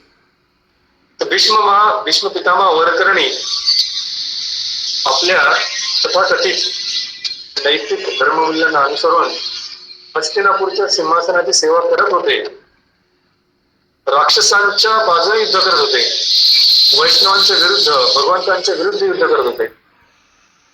इतकंच नाही, जेव्हा भीष्म पितामह भगवंतांच्या या रूपाचे वर्णन करतात तेव्हा असं सांगतात की माझ्या बाणांनी भेदलेलं भगवंतांचं चिलखत आणि भगवंतांच्या छातीमधनं वाहणारं रक्त हे सगळं बघून मला आनंद होतो. म्हणजे भीष्म पितामहांनी भगवंतांवर पण बाण सोडले होते, अर्जुनावरही बाण सोडले होते. म्हणजे भगवंत आणि भगवत भक्त या सगळ्यांवर आक्रमण केलं होतं. पण हे का केलं होतं की त्यांची बाह्य परिस्थिती होती आणि या बाह्य परिस्थितीला न्याय देण्यासाठी त्यांना अशा प्रकारची भूमिका घ्यावी लागली होती. पण ह्या भूमिकेला स्वीकारताना आपल्या हृदयामध्ये ते भगवंतांचा भक्त असल्याचा जो भाव आहे तो त्यांनी कधीही सोडला नाही. भीष्मदेव जेव्हा शेवटी आपल्या बाणांच्या शेवर झोपलेले असतात, सॉरी आपण ही कथा पुढे कंटिन्यू करा, मग तिथे जाऊया. वेळ किती आपल्याकडे बाकी 15 मिनिटं आहे. भीष्म पितामह अशा प्रकारे तिसऱ्या दिवशी भगवंतांचे रूप बघतात, दिवस तिथे संपतो. त्यानंतर काही दिवसांनी भीष्म पितामह आणखी युद्ध करतात आणि शेवटी पांडव त्यांना मारू शकत नाही, तर कृष्णाकडे येतात, विचारतात हे भीष्म पितामहांचा अंत होणार कसा? जोपर्यंत भीष्म पितामह जिवंत आहेत सेनापती म्हणून तोपर्यंत आपण कौरवांवर विजय प्राप्त करू शकत नाही. तर कृष्ण सांगतात की भीष्म पितामहांना मारण्याची जी कला आहे किंवा जी चावी आहे ती फक्त भीष्म पितामहांनाच माहित. तर तुम्ही त्यांच्याकडे जा, त्यांना विचारा. पांडव भीष्माकडे जातात, विचारतात की पितामह आपको हम कैसे पराजित कर सकते. हा व्यक्ती त्याच्याकडे इच्छा मृत्यू प्राप्त आहे, कारण मनामध्ये ते वैष्णव आहे. तर वैष्णवाला लगेच सांगतात की मला तुम्ही कसे मारू शकता. माझ्यासमोर जेव्हा स्त्री येईल तेव्हा मी युद्ध करणार नाही, अस्त्रशस्त्र टाकून देईल. तर युद्धामध्ये तुम्ही स्त्री घेऊन या. पांडव विचारतात युद्धामध्ये स्त्री कशी आणतात. सांगतात की तुमच्यामध्ये जो शिखंडी नावाचा राजा आहे हा शिखंडी नपुंसक आहे. जी अंबा जिला मी माझ्या विचित्रवीर्य अशी लग्न करण्यासाठी घेऊन येत होतो. ती जेव्हा शाल्याकडे परत गेली, शाल्याने तिचा अस्वीकार केला आणि अस्वीकृत झाल्यामुळे लज्जित झालेली अंबा पुन्हा जन्म घेऊन आली आहे माझा सूड घेण्यासाठी. आणि ही अंबा आता शिखंडीच्या रूपामध्ये आहे. तेव्हा शिखंडीला अर्जुन जेव्हा आपल्या रथावर ठेवेल तेव्हा मी अर्जुनावर बाण नाही सोडू शकणार. युद्धाचा 10वा दिवस उजाडतो आणि त्या 10व्या दिवशी अर्जुन आपल्या रथावर शिखंडीला घेऊन दुर्योधन आणि मंडळी विचार करत राहतात की अर्जुनासोबत हा नपुंसक का उभा आहे. आणि अर्जुन युद्ध करत राहतो आणि शेवटी भीष्मांसमोर उभा राहतो. भीष्म पितामह सांगितल्याप्रमाणे शिखंडीला बघून आपले सगळे अस्त्रशस्त्र खाली टाकतात. आणि तेव्हा कृष्ण अर्जुनला सांगतात की अर्जुन, हीच वेळ आहे पितामह भीष्मांचा वध करण्याची. आणि तेव्हा अर्जुन नखशिकांत बाण चालवून भीष्म पितामहांना त्या युद्धामधना विरामाला देतो, विश्रामाची अवस्था देतो आणि बाणाच्या शयेवर झोपण्यासाठी भाग पडतो.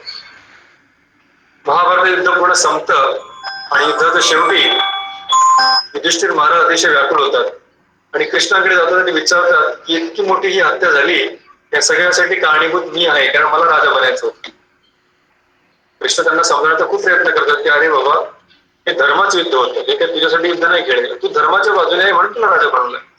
तर युधिष्ठिर महाराज स्वतः धर्मशील असल्यामुळे, एक वैष्णव असल्यामुळे सहानुभूती दाखवतात आणि सांगतात की माझ्यामुळे सगळं झालं, तेव्हा मी काही मला स्वतःला माफ करू शकणार नाही कधी.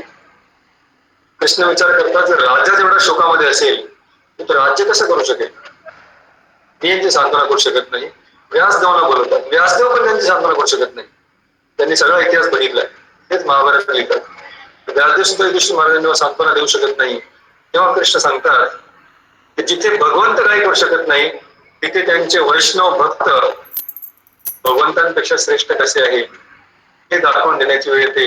आणि मग कृष्ण सांगतात की जे मी करू शकलो नाही, युधिष्ठिर महाराजांची सांत्वना देऊ शकलो नाही, आता तुम्ही सगळे पांडव माझ्यासोबत चला आणि अजूनही महाभारताच्या युद्धभूमीवर कुरुक्षेत्रावर पितामह भीष्म अजूनही बाणांच्या शय्यावर झोपलेले आहेत. इच्छा मृत्यूचं वरदान प्राप्त केलेले भीष्म पितामह उत्तरायणाची वाट बघत आहेत. आपण सगळे त्यांच्याकडे जाऊया, पण जाण्याआधी तुम्ही सर्वांनी अतिशय काय म्हणतात त्याला, राजवेशामध्ये,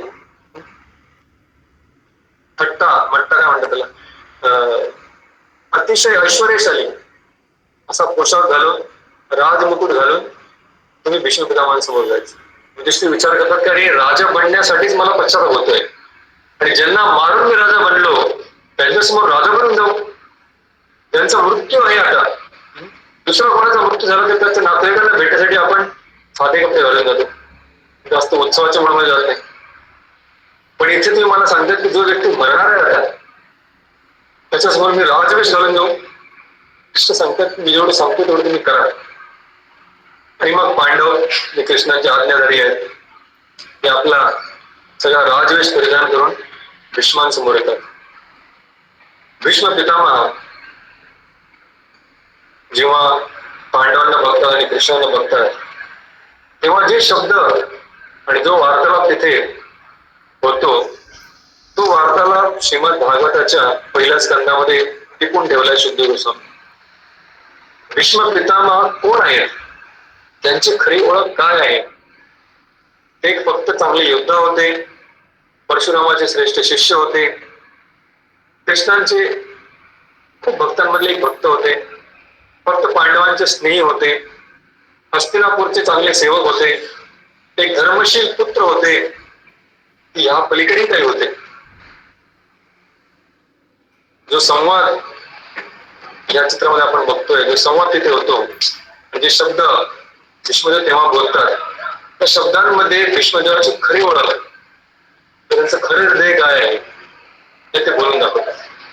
महाभारतामध्ये जे युद्ध पर्व आहे, युद्ध पर्वामध्ये खूप मोठा सेक्शन भीष्म पितामहांच्या युधिष्ठिर महाराज दिलेल्या उपदेशावर आहे. आणि आजही मोठमोठे राजनीतिक लोक, मोठमोठे लीडर्स भीष्मदेवांच्या या सगळ्या उपदेशांमधनं शिकतात. हे उपदेश काय आहेत आणि भीष्मदेवांची कोणती खरी ओळख त्या ठिकाणी कुरुक्षेत्रावर होते ते आपण आज बघू शकणार नाही, कारण आपल्याकडे 10 मिनिटं बाकी आहे. पण तो वार्तालाप जो आहे आपण पुढच्या वेळी घेऊया, पुढच्या सोमवारी. आपल्याला काही घाई नाही, जेणेकरून आपण श्रीमद भागवतामध्ये, महाभारत असा ग्रंथ आहे ज्याच्यामध्ये अशा प्रकारच्या लीला व्यासदेवाने जेव्हा विचारलं गेलं की महाभारत रचना का केली गेली, तर व्यासदेव नारद सांगतात की महाभारत रचना यासाठी केली गेली की साधारणतः लोकांना रोमांचकारी, कॉन्ट्रोवर्शियल, अपवादात्मक, युद्धाच्या, व्हायलन्सच्या किंवा रोमॅन्सच्या अतिशय थरारक अशा गोष्टी सांगितल्या जातात. अशा गोष्टी वाचण्यासाठी, चर्चा करण्यासाठी लोकांना खूप आवडतात. लोकांना धर्माची किंवा भक्तीची इतकी आवड नाही, पण थरारक गोष्टींची फार जास्त आवड आहे.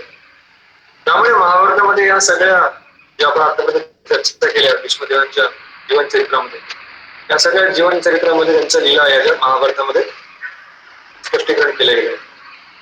तर महाभारतानंतर व्यासदेवांनी श्रीमद भागवताची रचना केली आणि श्रीमद भागवतामध्ये हे जे महाभारताचे चरित्र आहेत, अर्जुन, युधिष्ठिर, कुंती, द्रौपदी, अश्वत्थामा, विदुर, भीष्म पितामह, या सगळ्यांचे जे अंतःकरण आहे, तर महाभारत आपल्याला कॅमेरा बाहेर ठेवतो व्यक्तींच्या आणि चरित्र काय चाललंय, गोष्ट काय हे दाखवतं.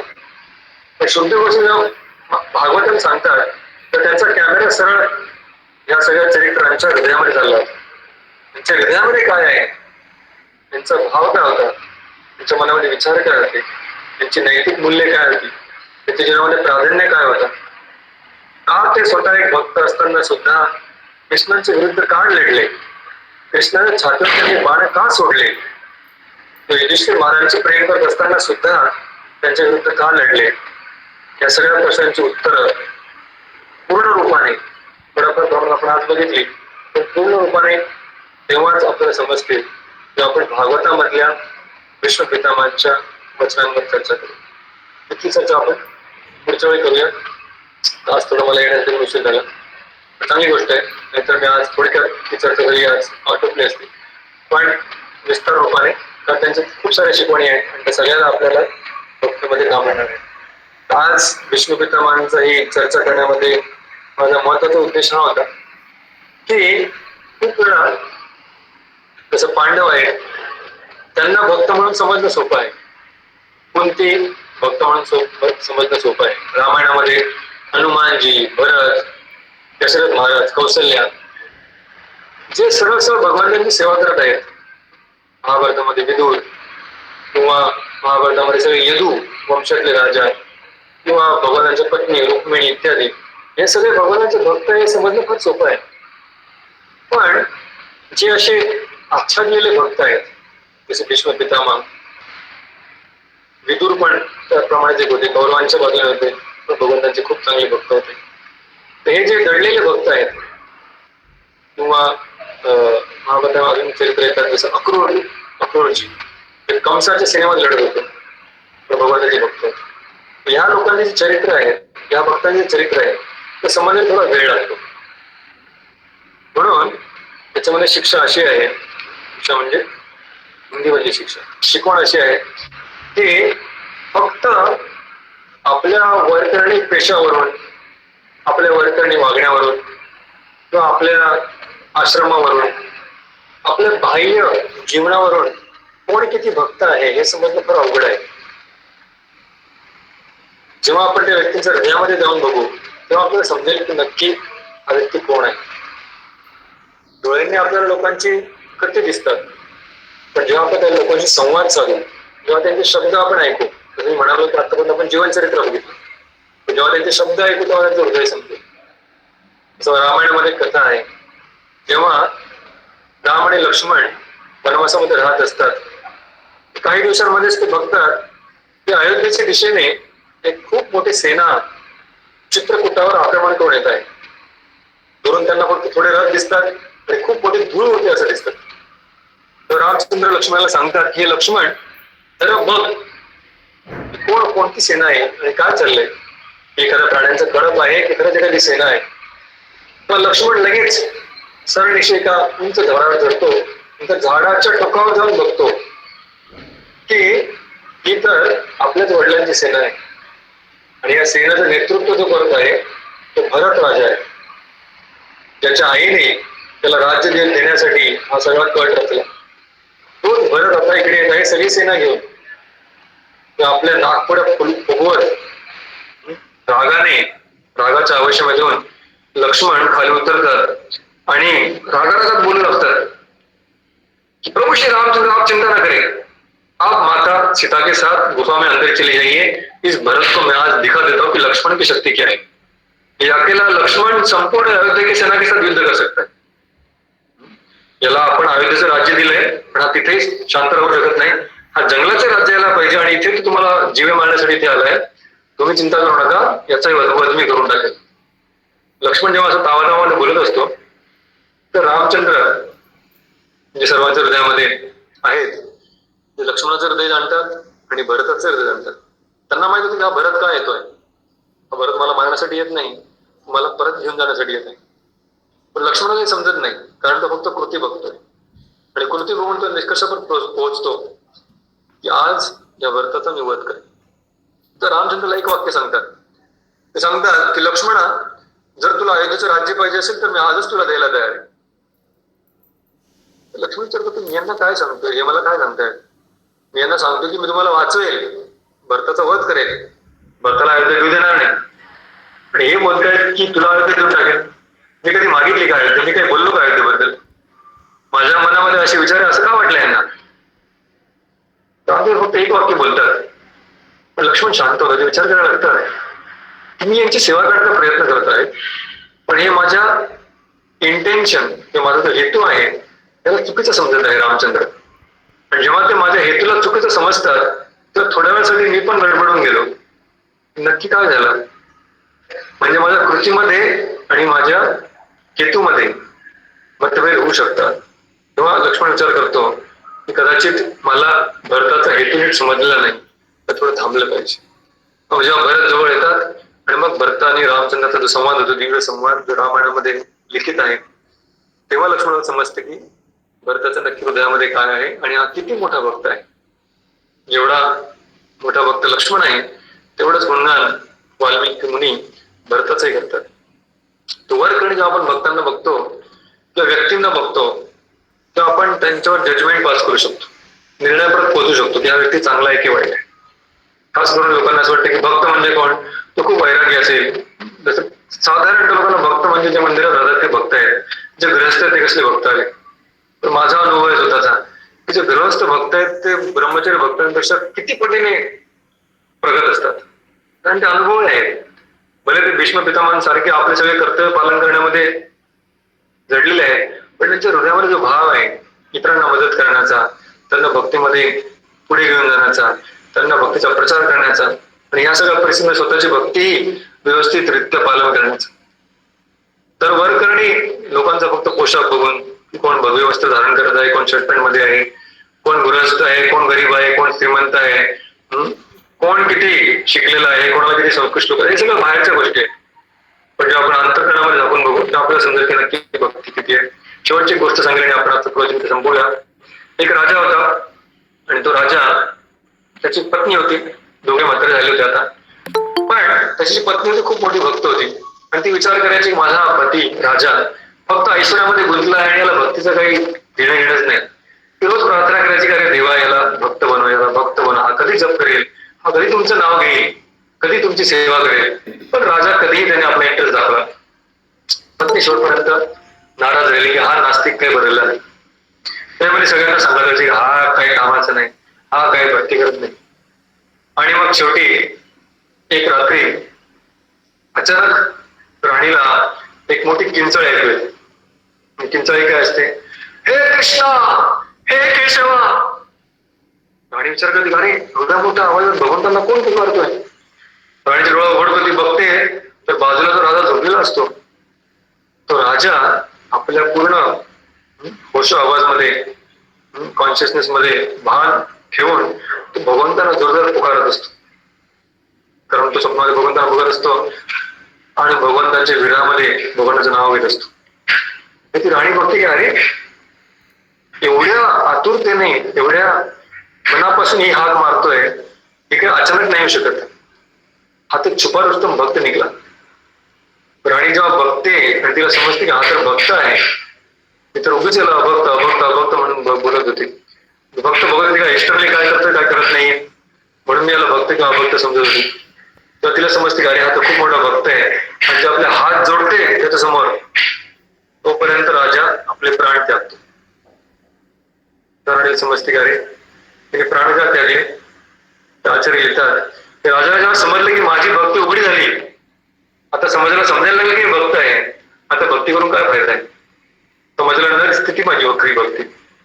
राजा प्राण त्यागतो. बॉम्बेमध्ये एक माताजी होत्या, ज्या माताजी अतिशय साध्या परिवारातल्या, त्यांचे प्रभूजी भक्त होते, जप करायचे, पण काही काळासाठी ते खूप वेळा बाहेर असायचे घरामधून. एक दिवस त्या माताजी मनाने अतिशय सरळ, घरामध्ये जे भक्त होते त्यांची अतिशय प्रेमाने सेवा करत होते. भले स्वतः कधी त्यांनी जास्त भक्त पुढाकार दाखवत नव्हता, 2-3 माळा जप ते पण करत होत्या, भगवंताला भोग पण अर्पण करत होत्या. एक दिवस असं थंडीचे दिवस होते, त्यांचं काही जास्त वय नव्हतं, 55-60 मध्ये असतील. त्यांनी आपल्या रूमचा दरवाजा उघडला, सॉरी खिडकी उघडली, त्याच्यातनं थोडी थंड हवा येत होती, भगवंताला भोग त्याने अर्पण केला होता, आणि अचानक त्या मोठ्याने ओरडल्या हरे कृष्णा, आणि धाडकन त्यांचा मृत्यू झाला आणि त्या खाली कोसळल्या. आणि आजूबाजूच्या लोकांनी सांगितलं की आजूबाजूला कमीत कमी 4 बिल्डिंग मधल्या सगळ्या रूम मध्ये तो आवाज पोहोचला होता. आणि त्यांच्यावर सांगताना एक प्रभू सांगत होते की असा मृत्यू कोणाला प्राप्त होतो. म्हणजे खूप श्लोक वाचले किंवा त्यांनी संन्यास घेतलाय असं नाही, तर आपले साधारण कर्तव्य पालन करणं पण महत्वाचं आहे. जेव्हा आपण आपल्या घरातले आपलं धर्म व्यवस्थित पालन करतोय, कर्तव्यशील राहतोय, आणि जेवढी आपल्याला शक्य होईल तेवढी आपण भगवंतांची सेवा करण्याचा प्रयत्न करतोय, असंच आपण भक्ती करत राहिलो तर आपल्याला न्यूनगंड कधी निर्माण होता कामा नये की मी मंदिरात राहिलेल्या भक्तांसारखी सेवा करू शकत नाही, किंवा मी ह्या भक्तासारखी सेवा करू शकत नाही, त्या भक्तासारखी सेवा करू शकत नाही. आपल्याला कम्पॅरिझन तुलना करायची आवश्यकता नाही. भगवंतांनी प्रत्येकासाठी युनिक परिस्थिती निर्माण केली आहे, आणि त्या परिस्थितीमध्ये पण भगवंत त्याच्या भक्तीचा स्वीकार करत आहे.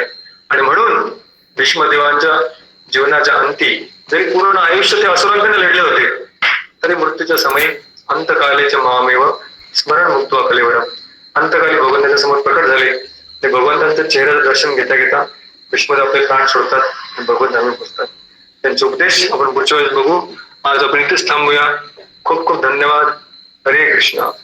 कोणाचा एक प्रश्न असेल तर आपण घेऊ शकतो, आपल्याकडे 2 मिनिटं आहेत.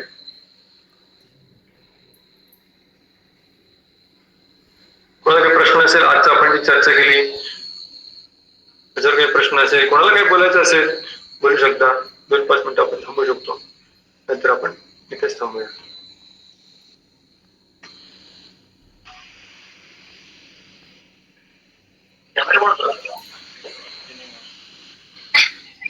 हरे कृष्ण प्रभूजी. हरे कृष्ण. हा, तर दुसऱ्या कोणाचा नसेल प्रश्न तर मी विचारतो एक छोटा सगळ्यांच्या बिहाफवर. ओके. तर असं आहे की कधी कधी काही वेळेस असं होतं की काही प्रसंग आपल्या आयुष्यात घडतात जिथे आपला फेथ टेस्ट होतं, पेपर येतो. म्हणजे आपल्याला विचार करायला लागतो पुन्हा एकदा की नक्की आपण हे करतो भगवंत आहे का, बघतोय का माझ्याकडे, किंवा माझं सगळं माहिती आहे का वगैरे. तर या परिस्थितीला मात करून कसं पुढे जायचं. कधी कधी सगळं असं डळमळीत होऊन जातं, असं वाटतं आपलं सगळं काय आपल्याला वाटलं खूपच चांगली प्रोसेस वगैरे आहे, भक्ती पण खूप चांगली करतो आपण पुढे जातो, पण कधी कधी असं होतं की सगळ्यावर प्रश्नचिन्ह येतं. नक्की सगळं आहे का, आपण वर्शिप करतोय तर नक्की भगवंत आहे का, दगडच आहे वगैरे वगैरे काय काय असे संशय. हरे कृष्ण. जबरदस्त, खूप महत्वाचा प्रश्न आहे हा, की आपण भक्तीमध्ये श्रद्धेने आरंभ करतो, पण कधी कधी परिस्थिती विपरीत होते. आपल्याला असं वाटतं अरे मी एवढा जप केला, भगवंताने ऐकला की नाही ऐकला, एवढे त्यांना भोग दाखवले, त्यांनी खाल्ले की नाही खाल्ले, किंवा खाऊन विसरले की काय, ते माझ्या जीवनामध्ये एवढे तकलीफ किंवा संकट का देतं, मला वाचवत का नाही. तर यासाठी रिसेंटली आम्ही एक सेमिनार इकडे घेतलं होतं. त्याचं तुम्ही लहानपणी मला आठवतं की पेपरमध्ये किंवा चित्रकलेच्या वह्यांमध्ये मला एक गृहपाठ असायचा, जॉईन द डॉट्स. म्हणजे असे टिपके टिपके दिलेले असायचे कागदावर, सांगितलं की या सगळ्या टिंबांना जोडून एक चित्र तयार करा. तर जेव्हा ते टिपके आम्ही बघायच्या पहिल्यांदा काय समजायचं नाही हे काय चित्र आहे का, नुसते टिपके टिपके दिसतात इकडे तिकडे, कोणते खूप डार्क आहे, कोणते छोटे, कोणते मोठे, कोणते वरती आहे, कोणते खाली आहे. आणि पण ठीक आहे, आता सांगितलं यांनी जॉईन करा तर करूया असं म्हणून लॉजिकली जो जवळचा टिपका त्याला आपण जॉईन करतो, करत करत करत करत करत करत मग त्याच्यामध्ये एक काहीतरी घर तयार व्हायचं, किंवा एखादं फुल तयार व्हायचं, किंवा एखादा ससा प्राणी तयार व्हायचा. तर तसंच आपल्या जीवनामध्ये पण आपल्या जीवनातले एक एक जे प्रसंग आहेत ना, ते एका ठिपक्याप्रमाणे, एखाद्या पॉइंट प्रमाणे. And when we start joining those points, तर कुंती महाराणी जी पांडवांची आई आहे, पांडवांचे जे आपण हालकष्ट वाचले तर खूप बिकट आहे महाभारतामध्ये. महाभारतामधले महत्वाचे कॅरेक्टर पांडव आहेत, आणि त्यांचं जर आपण चरित्र वाचलं त्याच्यामध्ये खूप त्यांच्या जीवनामध्ये समस्या आहे. पण कुंती महाराणी एक श्लोक सांगतात, ते सांगतात की विशान महाग्ने पुरुषाद दर्शनात असत सभाया वनवास कृष्यता मृधे मृधेने महारथास्त्रतो द्रोण्यस्त्रचा अस्महरे अभिरक्षिता. कुंती महाराणी सांगते की हे भगवंता तुम्ही आम्हाला खूप वेळा वाचवलंय. केव्हा वाचवलं तुम्ही आम्हाला? विशान महाग्ने, जेव्हा भीमाला विष दिलं गेलं तेव्हा तुम्ही वाचवलं, जेव्हा लाक्षागृहाला आग लागली तेव्हा तुम्ही वाचवलं, जेव्हा द्रौपदीचं वस्त्रण होत होतं तेव्हा तुम्ही वाचवलं, जेव्हा बकासूर नावाचा नरभक्षक राक्षस आला होता त्याच्यापासून तुम्ही आम्हाला वाचवलं, त्याच्यानंतर अश्वत्थामाने जेव्हा उत्तरेच्या गर्भावर बाण सोडलं ब्रह्मास्त्र तेव्हा तुम्ही आम्हाला वाचवलं, दुर्वासा मुनी आले तेव्हा तुम्ही आम्हाला वाचवलं. तर किती वेळा तुम्ही आम्हाला आमच्या संकटामधनं वाचवलंय. तर ऍक्च्युली जर आपण बघितलं तर कुंती महाराणींच्या जीवनामध्ये हे सगळ्या काही समस्या ज्या आल्या होत्या तर कोणत्याच समस्यांमध्ये भगवंत स्वतः तिथे प्रकट झालेच नव्हते. म्हणजे जसं भीमाला जेव्हा विष दिलं गेलं तेव्हा भीमाला नदीमध्ये लोटून दिलं विष पाजून, मग तो नदीमध्ये खाली गेला, पाताळ लोकात पोचला, नाग लोकात पोचला, आणि त्या नाग लोकातल्या नागाने त्याचं विष पिलं आणि त्याला शक्ती प्रदान केली. जेव्हा बकासूर आला तेव्हा भीमानेच त्याला आपल्या शक्तीनिशी मारलं होतं. जेव्हा लाक्षागृहाला आग लागली तेव्हा विदुराने सांगितलं म्हणून सुरुंग खोदून ते तिथून बाहेर निघाले होते. द्रौपदी जेव्हा वस्त्रण होत होतं तेव्हा भगवंताचे आलेच नाही, फक्त साडीच मोठी मोठी झाली. पण तरीही कुंती महाराणी म्हणते की ह्या सगळ्या परिस्थितीमध्ये तुम्हीच आम्हाला वाचवलं. ती का म्हणते? लगेच त्या परिस्थितीला कुंती महाराणी ही प्रार्थना पण नव्हती केली. जेव्हा संपूर्ण आयुष्य जगली, आयुष्याच्या शेवटी ती सांगते की ऍक्च्युली मला आता समजतंय हे सगळे जे माझ्या जीवनातल्या परिस्थिती होत्या ना, एक डॉट, दुसरा डॉट, तिसरा डॉट, चौथा डॉट, हे सगळे डॉट जर मी जॉईन केले तर मला आता समजते की याच्यामध्ये काहीतरी खूप मोठा प्लॅन होता. मी तर प्लॅन नव्हतं केलं माझं आयुष्य, मग कोणी प्लॅन केलं होतं? भगवंतांनी प्लॅन केलं होतं. हे सगळ्या परिस्थिती भगवंत आपल्या हातांनी मला वाचवत वाचवत मला आणि माझ्या पुत्रांना समोर समोर घेऊन जात होते. आहे की नाही? तुमच्यापैकी किती लोकांनी, मी तुम्हाला सगळ्यांना प्रश्न विचारेल, तुमच्यापैकी किती लोकांनी असा विचार केला होता किंवा आपल्या जीवनामध्ये प्लॅनिंग केलं होतं की मी हरिकृष्णाचा भक्त बनेल, किंवा भगवान श्रीकृष्णांचं नाम जप करेल, किंवा मी दर एकादशीला भक्तांचा संघ घेईल. भक्त बनण्याआधी आपण सगळ्यांनी, म्हणजे मी सुद्धा त्याच्यामध्ये आहे. मी काही मुंबईला शिकायला आलो होतो, ते काय मुंबईला मला काही भजन कीर्तन करण्याची काही प्लॅनिंग नव्हतं. मी तर मुंबईमध्ये आयुष्य नाही आलो होतो, पण कोणीतरी प्लॅन केलं होतं. कोणीतरी माझ्या आयुष्यामध्ये, म्हणजे मला जरी विचाराल पर्सनली त्यासाठी खूप वेळ लागेल, माझ्या आयुष्यामध्ये कसं झालं, भगवंतांनी काय काय प्लॅन केलं. जर आपण नीट शांत बसून बघितलं की मला ह्या पॉइंट पर्यंत घेऊन येण्यासाठी किती प्लॅनिंग भगवंतांनी केलंय, हे जर आपल्याला समजलं, जेव्हा आपल्याला भगवंतांच्या प्लॅनिंगवर, त्यांच्या हस्तक्षेपावर जेव्हा आपल्याला विश्वास होईल, जसं कुंती माळे झाला, की ह्या जेव्हा आपण कथा ऐकतो भीष्म पितामह, वर्क आणि भले किती हालकष्ट असतील, भगवंतांनी कोणत्याच परिस्थितीमध्ये भीष्मांना एकटं सोडलं नव्हतं. आणि तो आपण जेव्हा वार्ताला पुढच्या वेळेस ऐकू तेव्हा आपल्याला समजेल की भगवंत किती काटेकोरपणे कोणत्याही भक्ताचं ध्यान ठेवतात, त्याच्या किती छोट्या छोट्या इच्छा सगळ्या पूर्ण करतात. एखाद्याची इच्छा अशी सोडत नाही की त्याची पूर्ण होणार नाही. या भगवंताच्या हस्तक्षेपावर जेव्हा आपल्याला विश्वास होईल तेव्हा आपल्याला या बिकट परिस्थितीमध्ये जाताना जेव्हा समजेल की ही पण भगवंतांचा हस्तक्षेप आहे, भगवंतांचीच एक योजना आहे की जेणेकरून मी त्यांच्या आणखी जवळ पोहोचेल. आणखी मी त्यांची आराधना करेल, आणखी मी सहाय्य होऊन त्यांचा आश्रय ग्रहण करेल. जसं ते एक गोष्ट सांगितली जाते की एकदा एक दाम्पत्य बोटमधून जात असतात, नदीमधून समुद्रामध्ये असतात, फिशिंग करत असतात. समुद्रामध्ये खूप दूर पोहोचलेले असतात, छोटीशी बोट घेऊन गेलेले असतात. पण अचानक वादळ चालू होतं, विजा चमकायला लागतात, समुद्रामध्ये लाटा उसळू लागतात आणि मुसळधार पाऊस चालू होतो आणि त्यांची बोट आता हालायला लागते इकडे तिकडे, त्याच्यामध्ये पाणी घुसायला लागतं. तर पत्नी एकदम घाबरते आणि आरडाओरडा करायला लागते, पण पती अशी शांत बसलेला असतो, तो काही रिॲक्शन देत नाही. तर ती पत्नी म्हणजे अहो तुम्हाला काही समजतंय का, काय चाललंय, मरणार आपण जीव इथे, काही का करत नाही, तुम्हाला माझी काळजी नाही का? तो पती काय करतो, त्याच्या खिशामध्ये एक चाकू काढतो, मासे पकडून खाण्यासाठी त्यांनी चाकू पण असतो सोबत त्यांचे, ते चाकू काढतो डायरेक्ट पत्नीच्या गळ्यावर ठेवतो. अहो तुम्ही काय पागल आहे का तुम्ही, इकडे ऑलरेडी इतक्या समस्या आहे, तुम्ही चाकू करून मला गळ्यात दाखवता, काय मजा घ्या, तुला मी जीव मारून टाकेल आता जास्त बोललीस तर. अहो मजाक मस्ती नंतर करा, मी तुम्हाला काय विचार ते सांगा. मग तो पती चाकू मध्ये ठेवतो, सांगतो की तुझ्या मी गळ्यावर चाकू पकडलाय, तर तुला भीती नाही वाटत तुझा गळा कापेल? ते कसं शक्य आहे, ज्यांनी आतापर्यंत सांभाळलं ते माझा गळा कशाला कापतील? की माझ्या पती आतमध्ये इथे चिंता का? तो म्हणाला तसंच ज्या भगवंतांनी आतापर्यंत आपल्याला पाळलंय, ज्यांनी आतापर्यंत आपली काळजी ठेवली, ते पुढे काळजी ठेवणार नाही याच्याबद्दल आपला संशय का आहे? ज्यांनी आपली इच्छा नसताना, आपली योजना नसताना, आपला हेतू नसताना पण त्यांनी आपल्याला the best thing in the world, जगातला सर्वात मोठा ग्रंथ गीता, गीतेतला सर्वात मोठी शिकवण म्हणजे भक्ती, आणि भक्तीसाठी सर्वात पूरक म्हणजे भक्तांचा संघ, तो आपल्याला न विचारता, न मागता, न योजना करता, न प्रयत्न करता आपल्या दरवाजावर आणून दिला. अशा प्रकारे जे आपली काळजी करतात ते भगवंत इथून पुढे आपली काळजी काय करणार नाही. तर जसं त्या स्त्रीला पतीचा चाकू बघून भीती वाटत नाही, तसंच भगवंत आपल्या जीवनामध्ये कधी कधी छोट्या मोठ्या अशा परिस्थिती पाठवतील, तर त्याच्यामध्ये आपण कधी तो विश्वास सोडायचा नाही की भगवंत याच्याबद्दल मला वाचवणार नाही. तर तो विश्वास जेव्हा आपल्या मनावर निर्माण होईल तेव्हा आपण या सगळ्या गोष्टींमधनं पार करून जाऊ शकतो. जेव्हा आपण डॉक्टरकडे जाऊन ऑपरेशन टेबलवर झोपतो, डॉक्टर काय करतो, सुरूने आपलं पोट कापतो, तर आपण डॉक्टरवर केस टाकतो का? हे काय तुम्ही, तुमच्याकडे मी नीट होण्यासाठी आले आणि तुम्ही पोट कापायला लागेल तुम्ही माझं? हो मॅडम, जोपर्यंत पोट कापणार नाही तोपर्यंत तुमचं अपेंडिक्स बाहेर कसं काढणार नाही? तसंच भगवंत जेव्हा आपल्या हृदयाची सर्जरी करतायत तेव्हा त्यांना थोडंसं कुठेतरी फाडावं लागेल. जेव्हा ते फाडेल तेव्हा थोडंसं दुखेल, पण काय हरकत नाही.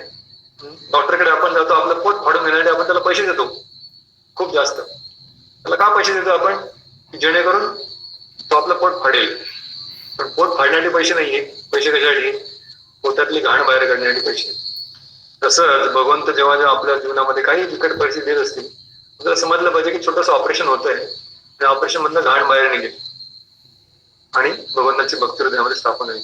त्या परिस्थितीमध्ये आपण जर भगवंताचे धन्यवाद मानले, भगवंतांना नेहमी आभार व्यक्त केले, तर नक्कीच भागवतामध्ये एक श्लोक आहे जेव्हा सांगतात, अशा प्रकारे तो जीवनातल्या बिकट परिस्थितीला बघतो, त्याच्यासाठी वैकुंठामध्ये स्थान पक्क होतं. पक्का म्हणजे भगवंत त्याचं आश्वासन देतात की जो बिकट परिस्थितींना माझी कृपा म्हणून समजतो किंवा त्याच्यामध्येही मला धन्यवादच देतो, सत्येन कंपास समीक्षमाण गुंजन एवात्मकृतम विपाकम तद्वाग वसु पूर्वी विदधन नमस्ते जीवे तयो मुक्ती पदे सदाय भाग. तो आता मुक्तीचा भागीदारी झालेला आहे, त्याला वैकुंठामध्ये जागा मी फिक्स केली आहे. अशा प्रकारे आपण परिस्थितीला बघितलं पाहिजे, जेणेकरून आपण भक्तीमध्ये प्रगती करू शकू आणि भगवत धामात आपली जागा निश्चित करू शकू. ठीक आहे प्रभू. हो, थँक्यू सो मच. ठीक आहे. ओके, धन्यवाद सर्व भक्तांचं आज इथे आल्याबद्दल. सर्वांना घरातली भरपूर काम असते, सगळे जोडून इथपर्यंत आलेत. Thank you very much. हरे कृष्णा. वाट बघतो की लॉकडाऊन संपेल आणि सगळ्यांना भक्तांना प्रत्यक्ष भेटता येईल. तुमच्या प्रसादाचा मी खूप गुणगान ऐकतोय, मला पण कधी प्रसाद खायला भेटेल विचार करतोय. हो, थँक्यू. लवकर आम्ही पण तुमची वाट बघतोय, लवकर एकादशीचा प्रसाद काय.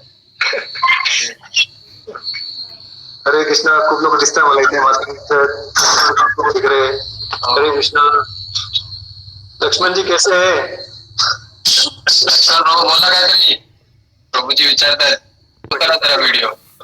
कल्पना आपल्याला काहीतरी बोलायचं वाटतं. मैं ठीक हूँ प्रभु जी, आप कैसे हो? लेट कर. तिकडे आवाज तिथपर्यंत सगळे आले आता. हरे कृष्णा. हरे कृष्णा प्रभु जी, हरे कृष्णा. सगळे आले आता. अश्विनी मात्र हरे कृष्णा. हरे कृष्णा. अरे हो, कोणी तू काय पालघरचे? हो. अश्विनी माताजी काय बोलायचं का प्रभूजींना? स्पेशल मेसेज काय? तुमचा आवाज म्यूट आहे. तुमचा आवाज माईक म्यूट आहे अश्विनी माताजी. आवाज येत नाही. त्याला मी सांगितलं तो मुलगा होतो मध्ये. हा, आता आला. तुमचा स्पीकर म्यूट होता तुमचा अश्विनी माताजी. हा, आता येतोय प्रभूजींना आवाज. सगळे बरे आहेत ना? तुम्ही सगळे मजेत, माझं फक्त मजा कमी झाली वाटते.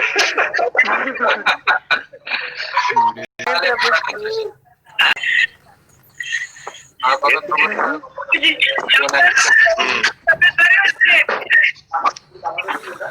ओके.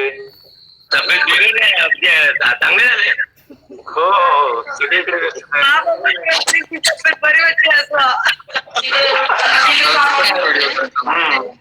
हरे कृष्णा. तिची मम्मी मम्मी आली. त्याला सगळ्यांना बघून जरा छान वाटलं. खूप दिवसांनी सगळ्यात दर्शन झालं. माझा व्हिडिओ दिसत नाही तुम्हाला?